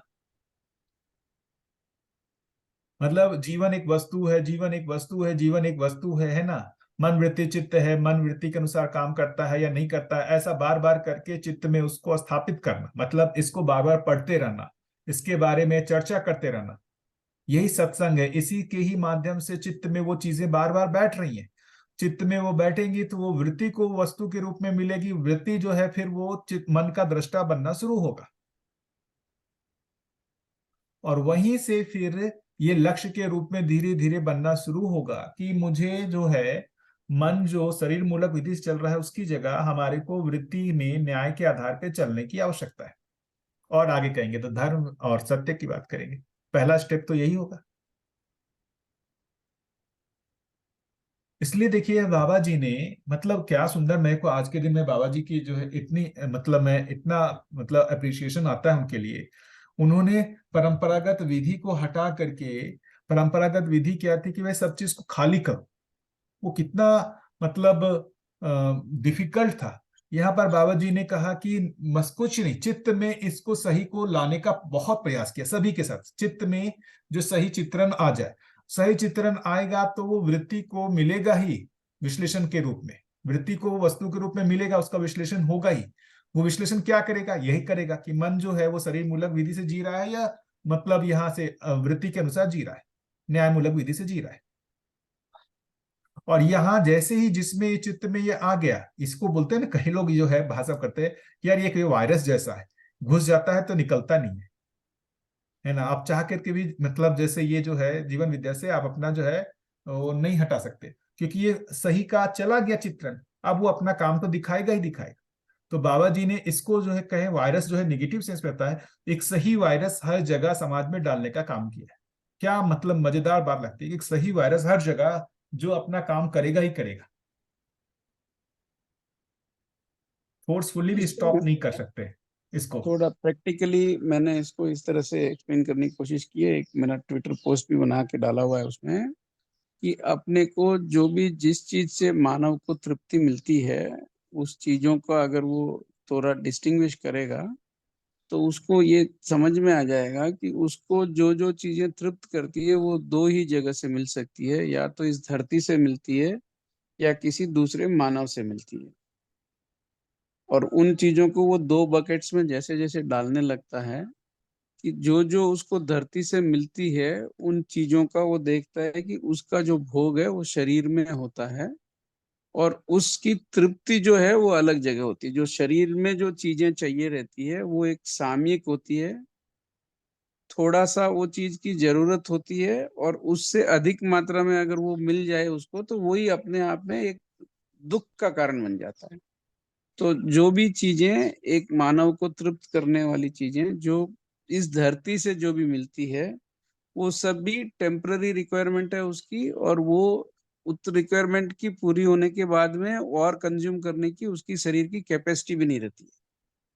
और दूसरी चीजें हैं जो उसको दूसरे मानव से मिलती है, वो जो भी चीजें मिलती है उसको वो देख पाता है कि वो जितना भी मिले उसको उतना उसको अच्छा लगता है, और अधिक कंज्यूम करने की कैपेसिटी बनी रहती है। तो वो मानव से जो मानव को मिलता है या मानव जो मानव को दे सकता है वो स्थापित मूल्य के रूप में दिखता है, और वो जितना भी दो उतना कम पड़ता है। जैसे अपन ये देख लें कि भाई खाना पीना, कपड़े लत्ते, स्पेस, जगह, एसी, ये सब अपने को शरीर से वो पृथ्वी से मिलते हैं, वो सब सुविधा के लिए काम होता है। और जो मानव से मिलता है उसको देखते हैं तो भी प्रेम, आदर, स्नेह, सम्मान, ये सब अपन दूसरे मानव को दे सकते हैं, और दूसरे मानव से ही ये अपने को मिल सकते हैं। तो इस तरह का अगर क्लासिफिकेशन करके जब जीने जाते हैं तो बहुत अच्छे से ये जो आप बता रहे हो कि वृत्ति के हिसाब से और चित्रण के हिसाब से जीने का काम बहुत इजीली हो सकता है। हर मानव के अंदर वो मीटर लगा हुआ ही है, उसको तुरंत पता चलता है कि ये चीज मेरे को कितना भी आ जाए मैं और कंज्यूम कर सकता हूँ, और ये मेरे को किसी मानव से ही मिलती है, और मैं किसी मानव को ही दे पाता हूँ। और मानव एक दूसरे को जितना भी प्रेम बांट ले, प्रेम दोनों का न कम होता है और न दोनों में पचाने की शक्ति कम होती है। तो ये इतना सुंदर बना हुआ है ऑलरेडी। इस चीज की तरफ जैसे ही ध्यान चला जाता है तो फिर आदमी को क्लियर क्लियर वो शरीर का क्या है और दूसरे मानव के साथ संबंध में क्या है उसका डिफरेंशिएशन बहुत इजीली एक एक बार में ही स्थापित हो जाता है, फिर उसके बाद में वो हिलता नहीं है। ऐसा मैंने तो उसको जब भी जितनों को बताया मैंने मेरी तरफ से, इमीडिएटली आदमी को पकड़ में भी आता है और वो एकदम उसको लपक लेता है कि बोले हाँ यार ये चीज तो है, जो मेरे को धरती से मिलता है वो मेरे शरीर का है, और जो मेरे को दूसरे मानव से मिलता है उसकी एक अलग ही कहानी है, और मैं फिर दूसरे मानव को यही दूं और यही उनसे लूं। धरती की चीजें छोटी हो जाती है और ये चीजें बड़ी हो जाती है।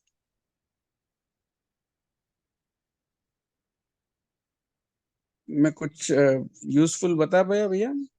ठीक है। मतलब भैया आपने जो रखा है उसको धरती जो वो फिजिकल फैसिलिटी से संबंध कनेक्ट कर रहा है, और आपने ये बताया संबंध का तो वो मूल्यों से कनेक्ट कर रहा है भैया। हाँ जी, हाँ जी।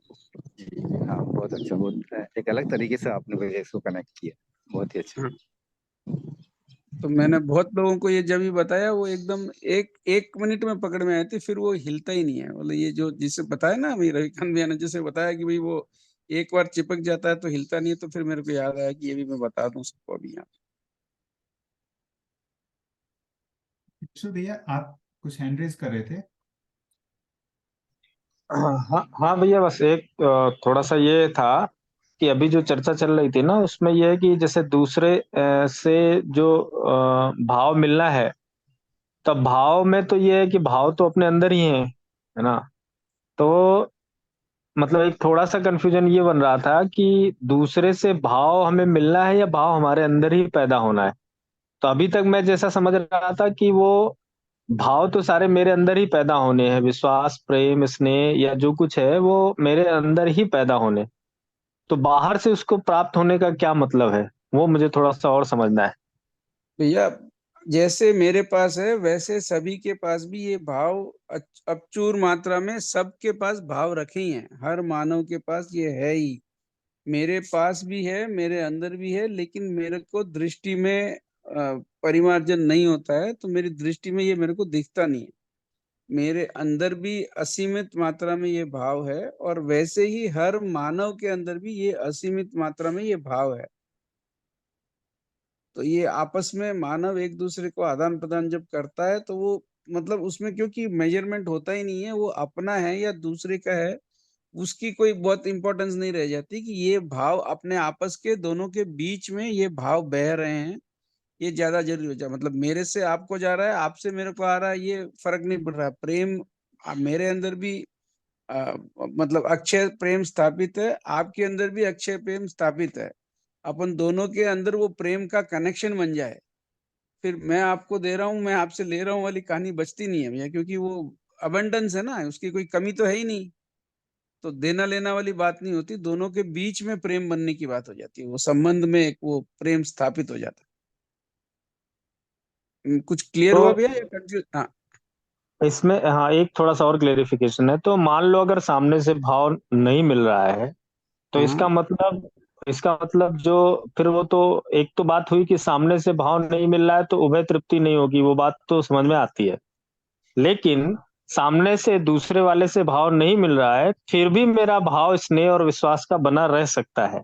मैं इस एकदम बात को ये एकदम। हाँ हम्म, एकदम, ये मेरे समझ में आ जाए कि यार ये भाव तो कभी खत्म होना ही नहीं है, तो मैं तो ये बना के ही रखने वाला हूँ। हाँ और तो वो ये तो भी तभी बनाना चाहता ही है, और वो भी बनाएगा जब समझ में आएगा। जब हाँ तो फिर ये उसके लिए मैं भाव की वेट कर रहा जी हूँ, उसके लिए मैं वेट कर रहा हूँ। जी भैया। तो इसका मतलब वो जो भाव है वो तो मेरे अंदर ही होना है, बाहर से वो एक तरह से इंडिपेंडेंट है। हाँ, हर हर मानव में भाव पूरा भरा हुआ है ही, स्थापित ही है। नहीं, भाव तो अभी कमी है ना भैया, जैसे विश्वास, प्रेम, स्नेह के जो ये मूल्य हैं, भाव है, इसकी तो अभी मेरे अंदर पूरी, जैसे मैं अपनी बात करूं तो पूरी अभी वो भरा थोड़ा हूं मैं तो अभी उसमें कमियां हैं मेरे अंदर। आप भरे हुए हो भैया, आपकी दृष्टि वहां तक नहीं चली, वो क्लाउडेड है, वो कई मतलब नहीं ये अदृश्य ढकी हुई है, वो कोई जी भैया, मान्यताओं से ढकी हुई है। हाँ इसको मुझे क्लियर करना है ये पॉइंट, क्योंकि बहुत इंपॉर्टेंट पॉइंट है। जैसे हाँ एक हाँ बराबर। जागृत आदमी है तो वो पूरा भाव से भरा होगा। अब मैं अर्ध जागृत हूँ, अर्ध जागृत नहीं मतलब मैं भ्रमित मानव है, तो उसके अंदर तो ये भाव की कमी होगी, या ये पूरी तरह से भाव है, वो मान्यताओं से घिरा हुआ, जैसा आप कह रहे हैं कि मतलब वो हाँ। भाव तो सारे हैं ही इनबिल्ट, लेकिन वो हम्म। मान्यताएं हैं जिसमें वो छुपा हुआ है हाँ ना? जी। तो इसको थोड़ा सा क्लियर करिए। वो मान्यताएं जब तक हटेगी नहीं, जब तक वो छुपा हुआ ही रहेगा भैया, वो है तो सही अंदर। नहीं नहीं भैया, थोड़ा इसको जो है ना समझना पड़ेगा, है ना, जीवन की क्रियाओं में समझना पड़ेगा, मन, वृत्ति, चित्त, बुद्धि, आत्मा में, तभी यहाँ पर जाके होगा। छुपा हुआ होने का क्या मतलब, वो है और व्यक्त नहीं हो रहा है, तो फिर ये नहीं, आएगा खुद कि को भाई ही वो दिखा नहीं है, खुद को ही दिख नहीं रहा है, व्यक्त होने की नहीं तो बहुत सेकेंडरी नहीं स्टेज भैया, होगी वही वो। वही चीज है भैया, इसको समझना पड़ेगा कि हाँ यदि हाँ आराम से। वो है और वो व्यक्त नहीं हो रहा है और अभाव व्यक्त हो रहा है, भाई मतलब कोई एक चीज जो है, जो गुरु मूल्य है, गुरु मूल्य को लघु मूल्य ढक ले रहा है, ऐसा थोड़ी होगा। गुरु मूल्य ना है तभी लघु मूल्य चल रहा है, गुरु मूल्य के आने पर लघु मूल्य अपने आप ही गौन होते हैं। तो नहीं, यहाँ जीवन आप में गुरु मूल्य ये और लघु भाव, मूल्य किस चीज को बात कर रहे हो? हाँ। मैं वही कह रहा हूं जो आप जो कर रहे हैं ना, कि जो भाव और अभाव की बात कर रहे हैं, कि हम्म। जैसे मान लीजिए जो भैया बोल रहे हैं कि मेरे में तो भाव भी है ही नहीं, तो उस हम्म। गुरु मूल्य जो है वो स्थापित नहीं हुआ है।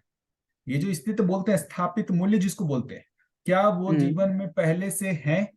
जो बोलते हैं ना, विश्वास, सम्मान, स्नेह, ममता, वात्सल्य, कृतज्ञता, गौरव, श्रद्धा, प्रेम, क्या ये जीवन में पहले से है? हाँ, मैं तो ऐसा मानता हूँ भैया कि पहले से है। नहीं, यही तो भैया, यदि ये है तो ये व्यक्त भी होगा ना। विश्वास नहीं, है और अविश्वास व्यक्त हो रहा है, सम्मान है लेकिन द्वेष व्यक्त हो रहा है, ऐसा कैसे होगा? वो क्योंकि वो मान्यताओं से ढका हुआ है, वो उसका ये तो दर्शन नहीं हो रहा है। मान्यताएं जो हैं, ये सारे स्थापित मूल्य से बड़ी ये हो गई भ्रम ना है, फिर। ये भ्रम देखिए, बड़ी छोटी की बात नहीं हो रही है भैया। भ्रम का जो काम है वो ढकने का काम है, वो अपना नहीं भैया, उपयोग, मतलब ये उसका ये रोल ही वही है। ये देखना पड़ेगा भैया। जब हाँ अपन जो भैया देख बात सकते करते हैं, हैं, कोई कोई हाँ, आराम ये से, जो अपन बात कर आराम रहे हैं से ना, अपन देख लेंगे। कि ये जो मूल्य जो है वो पहले से है, ऐसा हम्म। नहीं है ना। जैसे अभी आप देखेंगे तो यहाँ ठीक है, पर आप जागृत आप क्रिया। ऐसा मान रहे हैं कि वैसा देखिए, कोई बात नहीं नहीं, नहीं भैया, देखिए आप देखिए ऐसा देखिए, मान रहे मैं हो नहीं कि मानता पहले ही से रहा हूँ। नहीं देखिए, है। जब यहाँ पर बात आ रही है जागृत जीवन के 122 आचरण, है ना, तो देखिए यहाँ पर प्रेम, हम्म। वात्सल्य, श्रद्धा, यहाँ चिंतन में आया है। हम्म। चिंतन जो है क्रियाशील हम्म। है ही नहीं, तो प्रेम, वात्सल्य, श्रद्धा आएगा कहाँ से? यदि जीवन नहीं, वो में प्रेम है क्रियाशील तो नहीं है मतलब वो, एक मिनट, एक मिनट, अपन थोड़ा आराम से करते हैं भैया। देखिए, हाँ हाँ, वो चिंतन बाहर से कहीं से आएगा ऐसा तो नहीं, जीवन में ऑलरेडी चिंतन क्रिया है, वो नहीं नहीं भैया, देखिए एक एक्टिव एक नहीं भैया, है, क्रिया तो है। नहीं नहीं नहीं नहीं नहीं, यही क्रिया होना और एक्टिव नहीं होना ऐसा नहीं। बीज, हम्म। देखिए एक चीज है कि जैसे अपन बात करें गठनशील से गठन पूर्ण हुआ, तो क्या उसमें ये सारी क्रियाएं थी क्या? हाँ, गठन पूर्ण होने का मतलब ये सब क्रिया गठ हो गई उसमें, नहीं अब नहीं नहीं, उसको मतलब आप ये एक्टिवेट कह होने रहे हैं की कि बात है। आत्मा भी क्रियाशील है, बुद्धि भी क्रियाशील है, चित्त भी क्रियाशील है, वृत्ति भी क्रियाशील है, मन भी क्रियाशील है। हाँ जी। नहीं भी, यही यहाँ पर बात हो रही है ना। जो ये बोल रहे हैं कि राव जी, कि पहला जो देखेंगे ना, जो गठन पूर्णता हो रही है उसमें वो मन ही क्रियाशील है, जीने की आशा।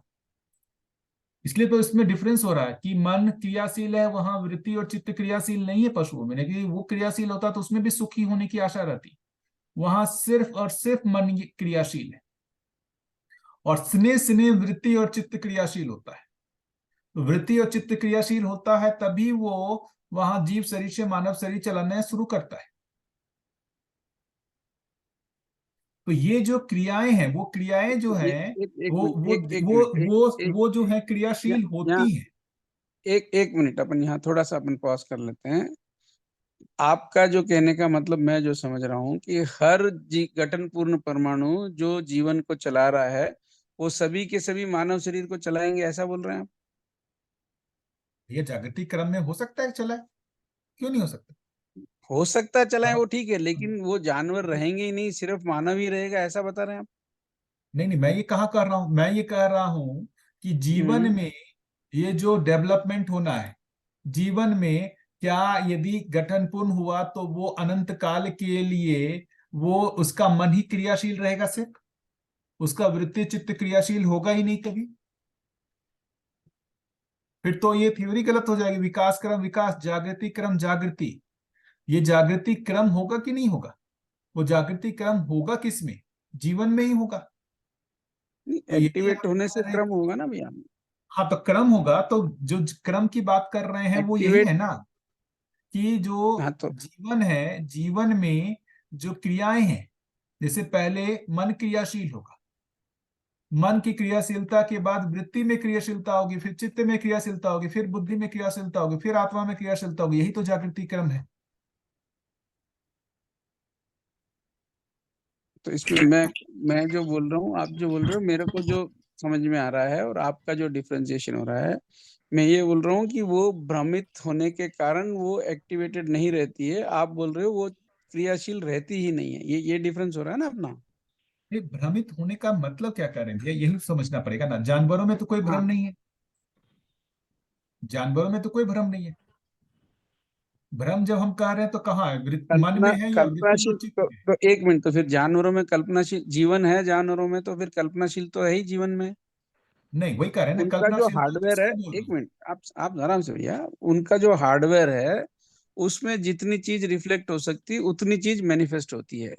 दोनों चीज की जरूरत है। न्यूरोलॉजिकल हार्डवेयर जितना मानव का मेधस तंत्र जितना विकसित है, उसमें वो बाकी सब चीजें काम कर पाती है, बाकी जानवर में वो चीज काम कर नहीं पाती है, क्योंकि हार्डवेयर नहीं है वहां पे। सॉफ्टवेयर जीवन है, लेकिन हार्डवेयर नहीं है वहां पे। तो वो जब जीवन मानव से संकेत ग्रहण करके जीवन उतना काम कर पाता है, उसका उतना विकसित हो पाता है जितना मानव के संकेत से होता है। ना भैया, इसलिए तो कह रहे हैं कि जैसे जैसे मन जीवन में क्रियाशीलता बढ़ती है तो वो पशु शरीर से ही तो वापस मनुष्य शरीर चलाना शुरू करता है, क्योंकि पशु शरीर नहीं अब पूरा नहीं नहीं नहीं कर नहीं, रहा है। पशु शरीर का जितना हार्डवेयर है उतना वो वहां अचीव कर लेता है। नहीं नहीं भैया, ये यही चीज है ना, ये उल्टा है कि पशु शरीर से अब वो जीवन की पूरी जो क्रियाशीलता व्यक्त नहीं हो पा रही है, वो जो डेवलपमेंट हुआ है वहां से फिर अब वो क्रियाशीलता यहाँ व्यक्त हो रही है। नहीं भैया, आप ठीक है, क्रियाशीलता। आप उसको ऐसा समझ सकते हैं, मैं ऐसे समझा हूं कि वो जितना हार्डवेयर की अवेलेबिलिटी है, जीवन अपना वहां जितना कुछ वो अपना प्रदर्शित कर सकता है उतना जानवरों में करता है। उससे ज्यादा करने की वहाँ हार्डवेयर नहीं रहता नहीं है उसके पास, इसलिए वो नहीं कर पाता है।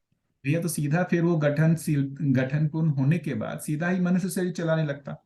यदि अभी देखेंगे तो फिर आप ये कह रहे हैं जिस समय गठनपूर्ण पड़ा उस समय जो है मानव शरीर नहीं था।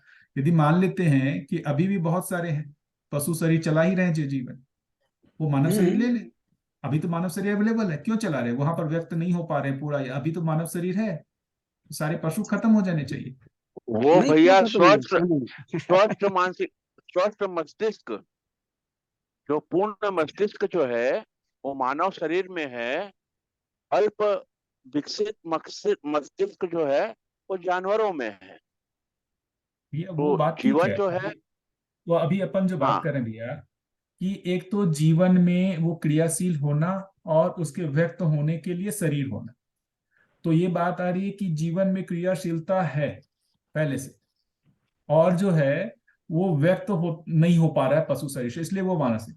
यदि वो क्रियाशीलता है तो अभी वो पशु शरीर क्यों लेगा? जैसे मान लीजिए उसमें क्रियाशीलता है, वो पशु शरीर क्यों लेगा? फिर वो मानव शरीर में ही आ जाएगा।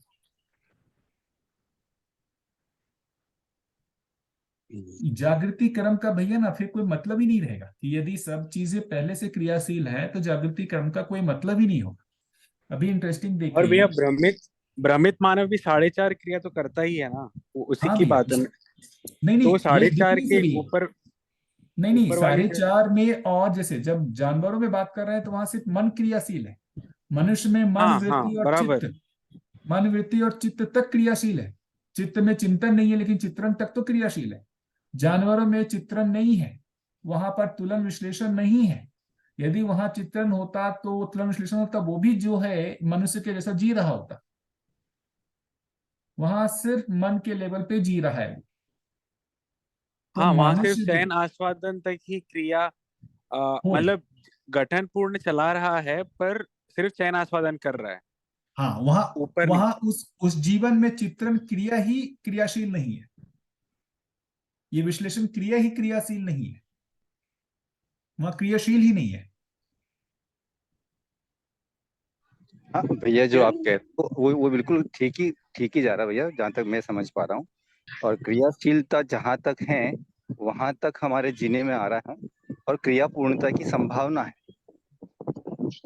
उस तरफ एफर्ट्स करने पड़ेंगे, जो अभी बाबा जी ने डायरेक्शन दी है वो, अपन दृष्टा भाव के साथ, जो आपने बताया वृत्ति मन को देख रहा है, फिर ऊपर की क्रिया में जाएंगे तो चित्त वृत्ति को देख रहा है, फिर ऊपर की क्रिया में जाएंगे तो जितनी क्रिया में हम जा पा रहे हैं वो उतना क्रियाशील होता जा रहा है। और जब ये पूरा आत्मा तक क्रियाशील हो जाता है उसको हम फिर क्रिया पूर्णता बोल रहे हैं। तो कहीं वो ज्यादा डिफरेंस नहीं आ रहा आप दोनों की बात के अंदर। नहीं, हाँ मतलब मेरे को जो भैया की बात जो कन्वे हो रही है, भैया ऐसा बोलना चाह रहे हैं कि ये सारी क्रियाएं जीवन में क्रियाशील रहती हैं पशुओं में भी, है ना, उनका रिफ्लेक्शन नहीं हो पाता है, व्यक्त नहीं हो पाता है, क्योंकि वहां पर मेधस वैसा नहीं है, शरीर नहीं। मैं जो नहीं, कह रहा हूँ कि क्रिया की नहीं वहां पर, पॉसिबिलिटी है, पोटेंशियल है भैया। क्रियाशील नहीं कह सकते उसको। हाँ वही, मतलब देखिए जो फिर गठनपूर्ण पुराण कहते हैं सर, ये तो 5 अंग उसमें भी है, मन वृत्ति चित्त बुद्धि आत्मा। लेकिन जो जी। क्रियाशीलता का मतलब है, क्या चित्रण क्रिया उसमें है या नहीं, क्या उसमें तुलन विश्लेषण क्रिया है या नहीं? तो मेरा ये मानना है कि तुलन विश्लेषण क्रिया उसमें नहीं है, चित्रण नहीं है। बाबा जी से बात भी हुई है, कुछ लोगों ने बोला है कुछ जानवर में मेमोरी रहती है, तो बोले बहुत आंशिकता में होता है, बहुत आंशिकता में होता है। वहां पर ये बिल्कुल मतलब ठीक ये बात है है, ना। मानव में भी जो वेरिएशन है भैया, वो भी तो शो कर रहा है ना कि क्रियाशीलता कहाँ तक है। वही तो वही हायर जो वही एक्टिविटीज वो क्रियाशील नहीं है, हम बोल रहे हैं ब्लॉक B1 अभी एक्टिव नहीं है, या कुछ एक्टिव है। अब जितनी मात्रा में वो एक्टिव है उतना ही उसके जीने में परिमार्जन हो रहा है। एक तो चीज आप जो जो है, बात कह रहे हैं मुझे कनेक्ट कर रही है पूरी। हाँ ठीक है ना, बाकी लोग और इसमें बोलना चाह रहे हैं, बताइए भैया, अभी अपने पास 10 मिनट का समय भी है। हाँ जी।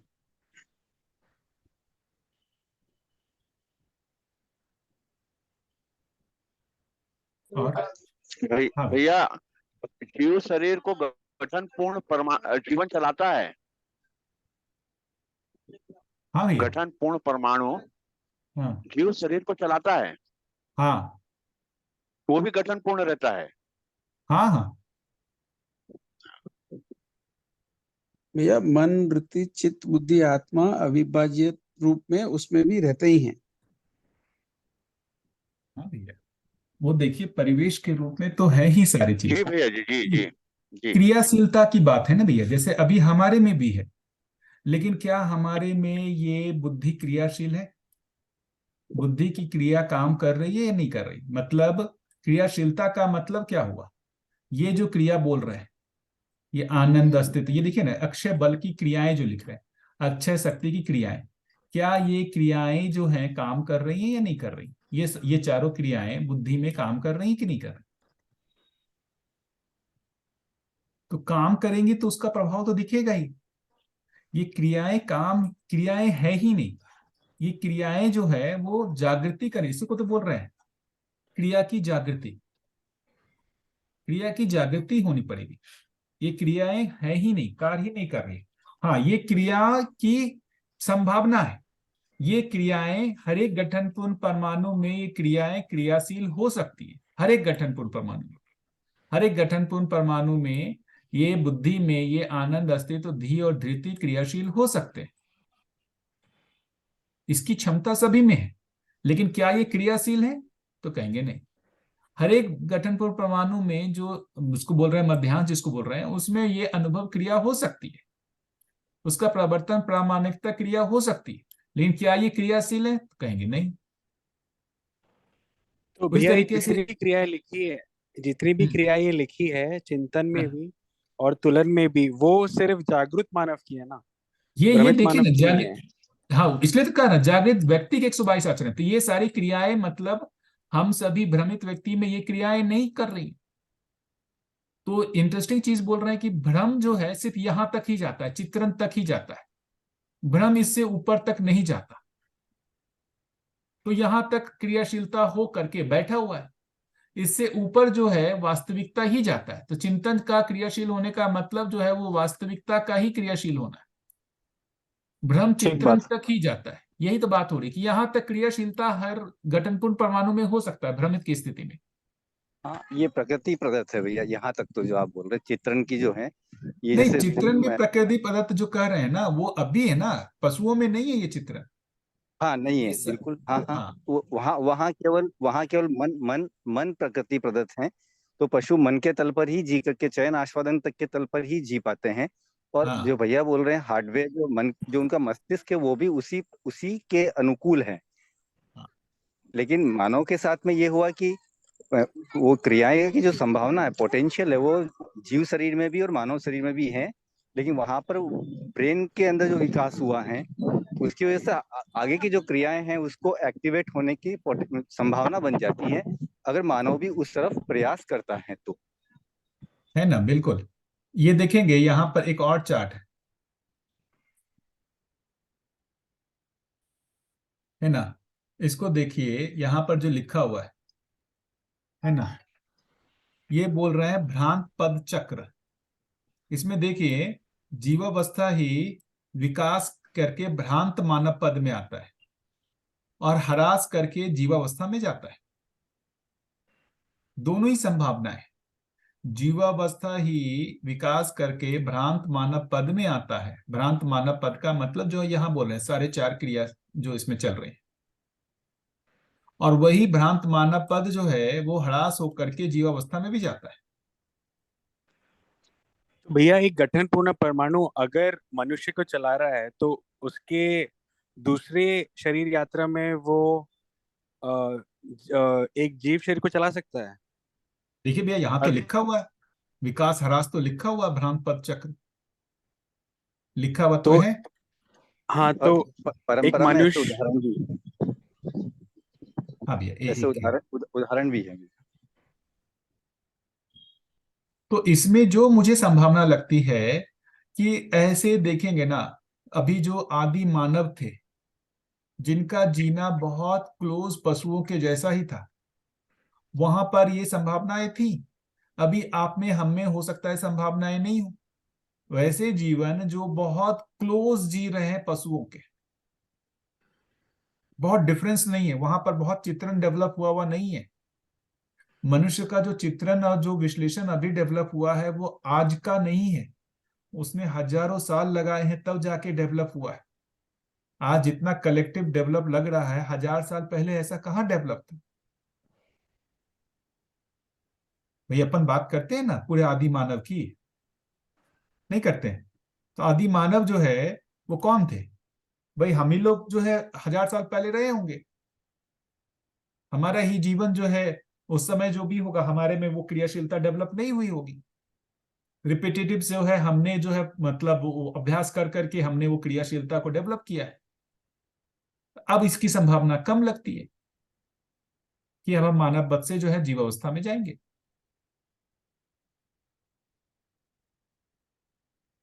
आज समय हो रहा है, ये बढ़िया टॉपिक है ना? बढ़िया, इंटरेस्टिंग में है, बहुत बढ़िया। हाँ, इस पे अपन को मुझे लगता है और शोध करना चाहिए, है ना आनंद भैया? मुझे हाँ लगता हाँ है भैया, भैया। क्या और हाँ, भैया क्या रियली मतलब? रियली आज इतनी स्पष्टता हुई है, आप और आनंद भैया का जो डिस्कशन चला है हाँ, उससे इतनी बढ़िया स्पष्टता बनी है इन दोनों को समझने में। तो वास्तव में ये उपकार आप दोनों का आज की मीटिंग के अंदर। आनंद भैया, आप और हम एक ही बात बोल रहे थे भैया कि उसमें कुछ डिफरेंस था, मैंने कुछ गलत तो नहीं समझ लिया? नहीं नहीं भैया, अपन एकदम मेरे को अपन करते हैं भैया, और अगर अपने को करना है तो अपन दोनों अकेले भी अगर करेंगे तो कभी कर लेंगे। नहीं लेकिन भैया मेरे को अकेले लग रहा है भैया अपन अकेले मत करना। नहीं भैया, आनंद कल भैया ही समय, सुनिए ना, कल ही सेशन है। चलो आनंद सब भैया साथ में भी कर लेंगे, कोई नहीं दिक्कत नहीं, साथ में भी भैया करेंगे। चाहे पूरी एक्स्ट्रा आनंद क्लास भैया एक्स्ट्रा हाँ सेशन भैया। लग जाए, जो आप अकेले में मैसेज डाल भैया आप मैसेज डाल दें रविकांत भैया और आप जब डिस्कस करने